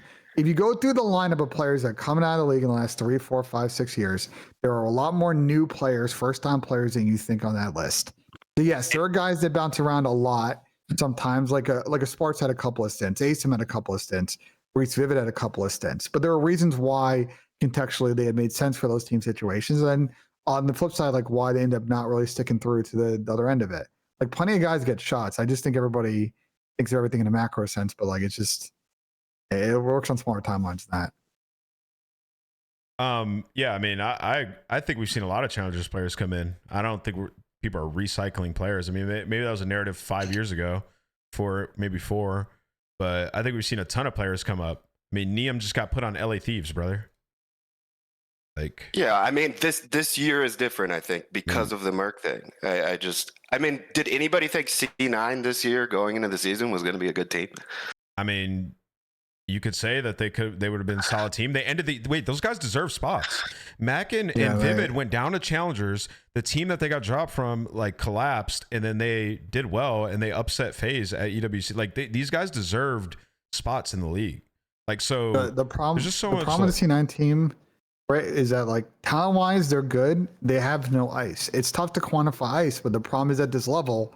Like, especially with the parry in a game like this, you got to be able to find ways to win map 4 and map 5 sometimes. And those guys couldn't do it consistently. And like, they also then had the bottom swing where they got 3-0'd a lot. It's like, also, it's funny to use C9 as an example because didn't the community and everybody like lobby for Afro to be in the league all last year? Like, I thought Afro was a beast last year. Like, he deserved a spot. Afro probably still deserves a spot. Like, realistically, like, so yeah, but Marcus didn't play great in game 5s nor at the end of the split, so it's like obviously the spot's in question. It's so cutthroat that we're assessing a team that literally was. I mean, again, I hate to say just a few game 5s away because obviously it's still part of the game, but like it's not like this team was as bad as everyone's making it sound. They clearly were able to compete. They brought a lot of teams down the brink. They just couldn't close it out. And because you don't play a ton of matches anymore, you just don't have the time to prove out that like you just the consistency aspect of it isn't shown. They didn't perform when it mattered, and now they have to pay for it. It's just the way it is. Yeah, I just don't know. I think everybody's definition of speed is like a little different. Even me and Ray have like a slightly different definition of like speed in today's day and age. And I don't know if the fans like expand on that when they think about it. You're just like you basically just called Slasher and Kenny slow, straight up. Where it's like I'm not saying they're slow. I'm just saying the way that they. I'm just saying the way that they look at the game. Like, yeah, I mean, I hear. But I don't think they look at the game being slow though. I don't like Ken. Like I don't think that they all have a slow approach. I think like sometimes they want to play more structured and confusing structured with slow. You know what I'm saying? But like you can play structured and play fast. Like. Yeah, no, structured is a better word. Yeah. Why do you think fucking like? Because I think the game is more kill dependent now because it's faster. But why do you think 100 Thieves? Once they got Preston and Kristen, like why do you think they're so good in the middle of Black Ops 4? Because they did a really good job playing very quick on the pinch and collapsing on people fast and fucking hardpoint. They were obviously good at the other modes, but like they made a very effective system that. It's not a slow system. Speed isn't a mechanical thing, bro. It's being able to multitask in game and make decisions faster than your opponent. That's speed. Like it's not just a mechanical like a Shotzi flying. That's not speed. It's decision. That like the best teams in the game make better decisions than the other team and faster decisions and help each other faster. Like that's speed. It's not a Slasher being like, oh, he can't move as fast as Shotzi. That's not it. That wasn't Like- my point. I think it's just the way you look at the game, and like Swag Boy is saying right now, their style is outdated. I think that's kind of more. I don't think their style is outdated because like the way that Austin wants to play hardpoint, like I mean I don't know how you guys feel. It's not too dissimilar to like kind of how a team like FaZe does it. The I problem mean, is that he Carolina gets got teams, slammed after, so like it kind of. the problem is the way that he wants to play sometimes doesn't work with say younger players who are very loose and undisciplined. But if you would put him on a more structured team with people that can get kills and also play and 8 people quick, like it would work, you know? Yeah. Like, Maybe a context personal would take work. here, but I would argue that the style Genovese is playing is more consistent than the style FaZe is playing in hardpoint. Oh yeah. Just They're, like in comparing the two, like just based on what we've seen in the last game and this game so far. they're just helping each other all day, all the whole map, dude. Yeah. But they're also unpredictable because they're helping each other because they create space for someone to get free kills on the pinch. There's a lot going on there. A lot. Yeah. Creating So, team We're gonna get shots. into this. Yeah, there's a lot going on. Like it's never like it's never a one-on-one, bro. Like in the important parts of the map. But yo, that's a great question, and I'm glad you asked it so we can discuss the difference in what speed means because I don't know if fans understand it. All right, Burton, what up, dude? I think you're our last call-in. Yo, I got a complete hypothetical question here, but it's a juicy one. Okay. I was a big Halo player, so I wasn't too involved in the COD scene back in the day, but I always kept tabs on it. How far back in the day are we talking? Halo 3. Ooh, Not Halo 2, but Halo that was 3. me and Ant. You were watching me and Ant. We were. I got to use the Yes. bathroom, but I'm listening. I'll be right back. Okay. Well, basically my question is around, does Optic pack a punch and make a roster change and just create a dynasty? Because in the CDL, we haven't really seen a dynasty other than maybe like FaZe, but they weren't winning everything. They were like placing top 2 a bunch, which was insanely impressive. But I was just wondering, like last year when they won the first champs, they had an opportunity to make a change. They didn't. They even spoke about how they kind of regretted that. And I was wondering that maybe this year, could they do it and then actually create the first dynasty in the CDL era? What makes you believe that the current team isn't on pace to create a dynasty, considering that they won their first 2 events and got second at a third event? Okay, so I think they are, like they definitely are, like the potential is there. But I feel like there could still potentially be a better formation they could make, as crazy as that sounds. Well, who are you dropping? I'm confused. I want to open up that discussion for you guys. Wait. Bro, I feel like that might be. you're about to get a tweet. I'm about to tweet on somebody else's team. I'll let Ian go first. Bro, we gotta stop. Like, and we play a part in this, I guess, when we talk about roster changes.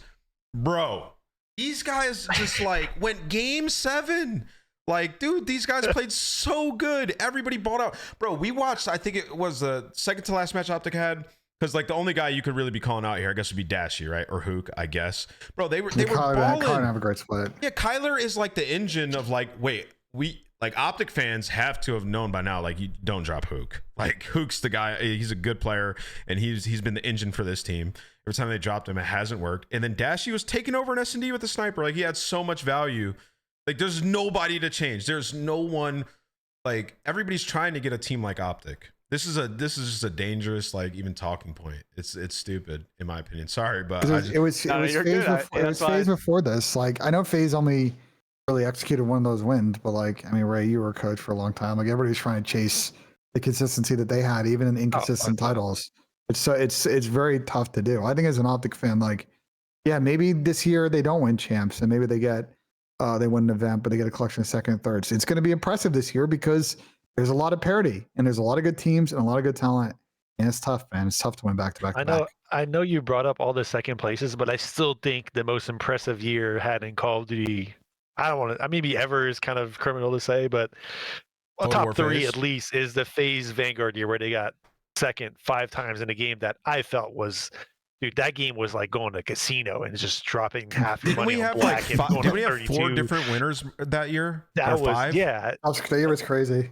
It was absolutely asinine to try and be consistent in that game. Like Yeah. you're trying to find consistency in a game where there isn't, and they still found a way to just make all these final and just obviously not make it to the end, but still, like that was crazy, bro. Like if we're not like FaZe was a dynasty, I have a hard time hearing anyone say that wasn't.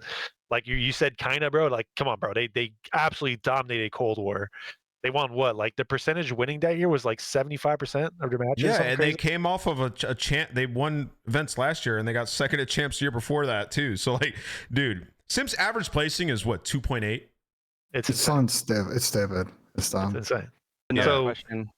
just to kind of like cap the whole aspect of you feeling like Optic isn't a place where they're a dynasty, like I don't know what the expectation, like I mean you're purely speaking from a fan perspective here and I get that, like but what is your expectation in terms of feeling like your team that you're following, that you support, is a potential dynasty? Like what could be different? Yeah, so I'm thinking more so of the fact that like I don't know like the exact record for like that complexity squad or like the OG like the Optic Gaming Dynasty squad that was available with, or that happened with Formal in them.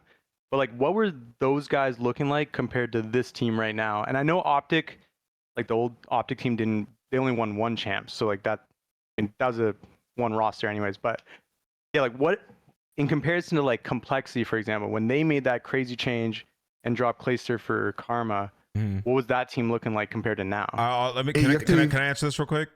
Yeah, go ahead. They would have won with Clayster as well. It didn't matter. Yeah, I agree.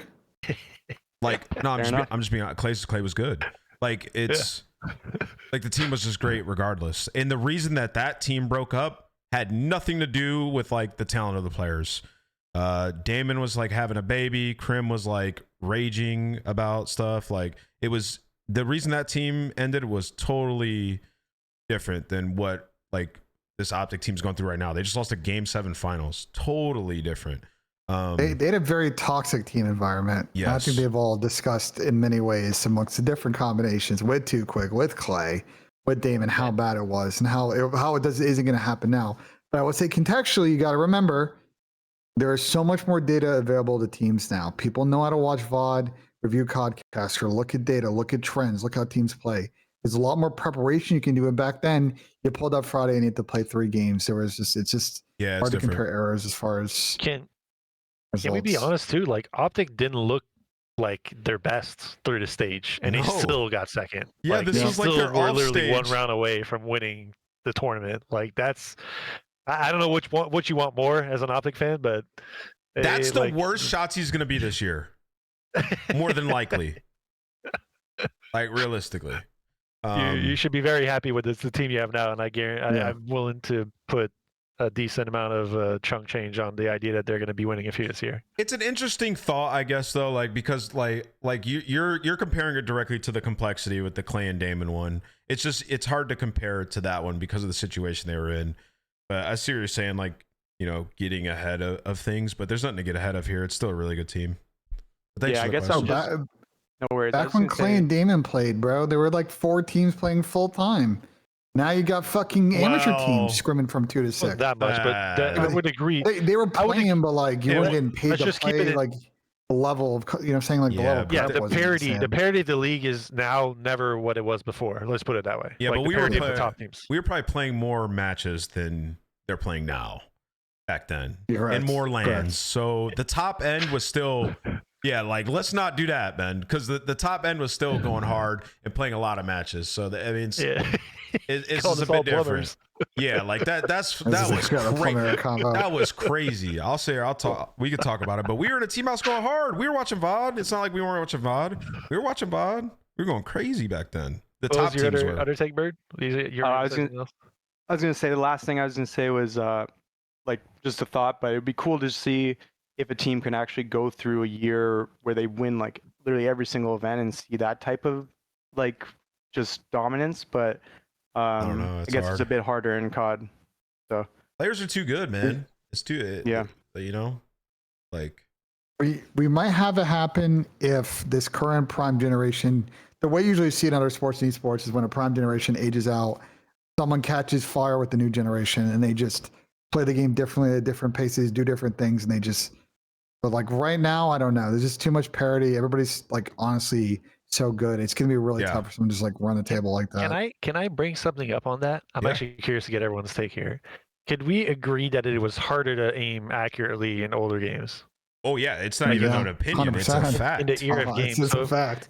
That's a fact. if we're just saying that as a whole, and we're talking that obviously that the skill gap in itself is going to be larger from a just technical / skill set abilities, would we say that it is just, I don't want to say impossible, but the separation you would need from like a tactical, like strategic aspect would have to be very not there, large to be consistently winning like teams used to consistently win. Oh yeah, I mean, dude, you could like in some CODs back then, like, and I'll just speak from personal experience. It's like, you know, straight world beaters every game, but there was like an online stage where we won like 18 S&Ds in a row. Like you could guarantee a search and destroy in like Ghost or in like BO2. It's different now. This is like more like jetpack S&D. You know what I mean?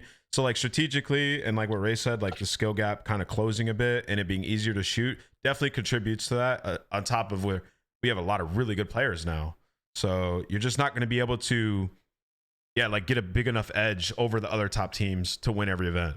Like, bro, Gentlemates, Optic, Thieves, like they all have, you know, top tier talent. You know, Koi, like it's just harder now.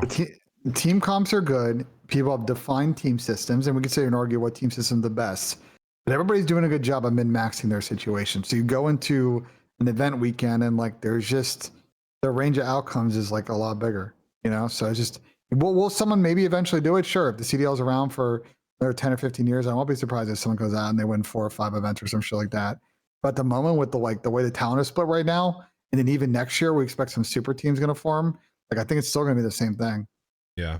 We're going to get maybe someone wins max 2-3 a year. Yeah, thank you for the question though, man. Yeah, appreciate you guys' time. Thank you. Appreciate it, man. Man, What a show. I miss like super strategic search, right? Like different elements to it. Like, man. Would you argue what would you say is the difference? Like the maps, the games themselves? Is it the speed kind of making that more difficult to achieve? I think it's I think it's a combo. I think it's maps. I think it's like GAs obviously. Now we have snipers in, but still like 2 rounds. Before, like we had EMPs, we had strong arm. We saw some strong arm nades, but it was different. You could strong arm smoke across. You could see crosses on maps back in the day. Yeah, I was gonna say the maps and the amount of information you get early in the round, I think is the biggest thing for me. Like you used to be able to like get some sort of idea of where people are going and then try and formulate something based on that. Yeah, it's just different. Ray, I know it's probably a hard question to answer. This may be more a Pat Price question. Do you think back in the day there was more play testing of, say, search and destroy, release maps and then subsequent DLC maps, and do you think it's just less now because of how many features they just have to test in a given build? Maybe that. You're saying from a dev perspective? Yeah, to like really like hone in how the map plays. I think that, and I'll speak to this because I don't think this is necessarily something bad to talk about, but I think the dev world is always trying to create maps and whatnot that the mass want to play, and because of through the years, everyone, like including myself, bro, like think about, like, for example, Nuketown. Like, is Nuketown still the most played playlist, you think, in pubs? I don't know, bro. Nuketown is miserable now. Is it? Okay. Yeah. Well, more so trying to get at like though. statistically, I think the average players want to get into as many gunfights as they can. The idea is like I want to run around, be cracked, shoot my gun. Yeah. At least that's the sense I'm getting from the mass, and especially with the direction these games are going to now. So like if you're building maps for that, you're not going to build maps that are wide to have different angles and different lengths of routes to take. Like you're going to create maps that allow you to be close to someone else and get into gunfights as much as possible, and then spawn and do it again. So the maps, generally speaking, are smaller overall. There's not as many kind of like parts of the map. They're more kind of, I don't want to say mushied up, but like there's a lot of different angles in small spaces rather than like less angles in bigger spaces. So I don't know. It's like I think that's more so why you'll see that where we're at now. It's also like the concessions you used to have to make, whereas like, you know, running like an incog because there was thermal scopes, or like, you know what I mean? Like things were good. They weren't as oppressive as I guess pros feel like they are nowadays. And there's just two more elements to it. Like, okay, lightweight and extreme conditioning, I'm going to get places faster in like BO2, or like Ghost being able to see across. Like, there's just like the game is just more it's simpler now, which I think has affected search. And obviously with the movement, you can just freaking fly around. Everybody's super fast. So, but I'm also like, I think that's the thing is like the maps. Like, think about the size of the maps we're playing on now. Like, I feel like they're smaller. I could be wrong. Correct me if I'm wrong. Maybe it's just the speed at which you can Feels like move it. that make them actually smaller. But like the times you don't really like once you get info on something, you don't necessarily have all the time in the world to react. And even if you were to react to the info you get, because of how fast it can It maneuver can just around, be on you.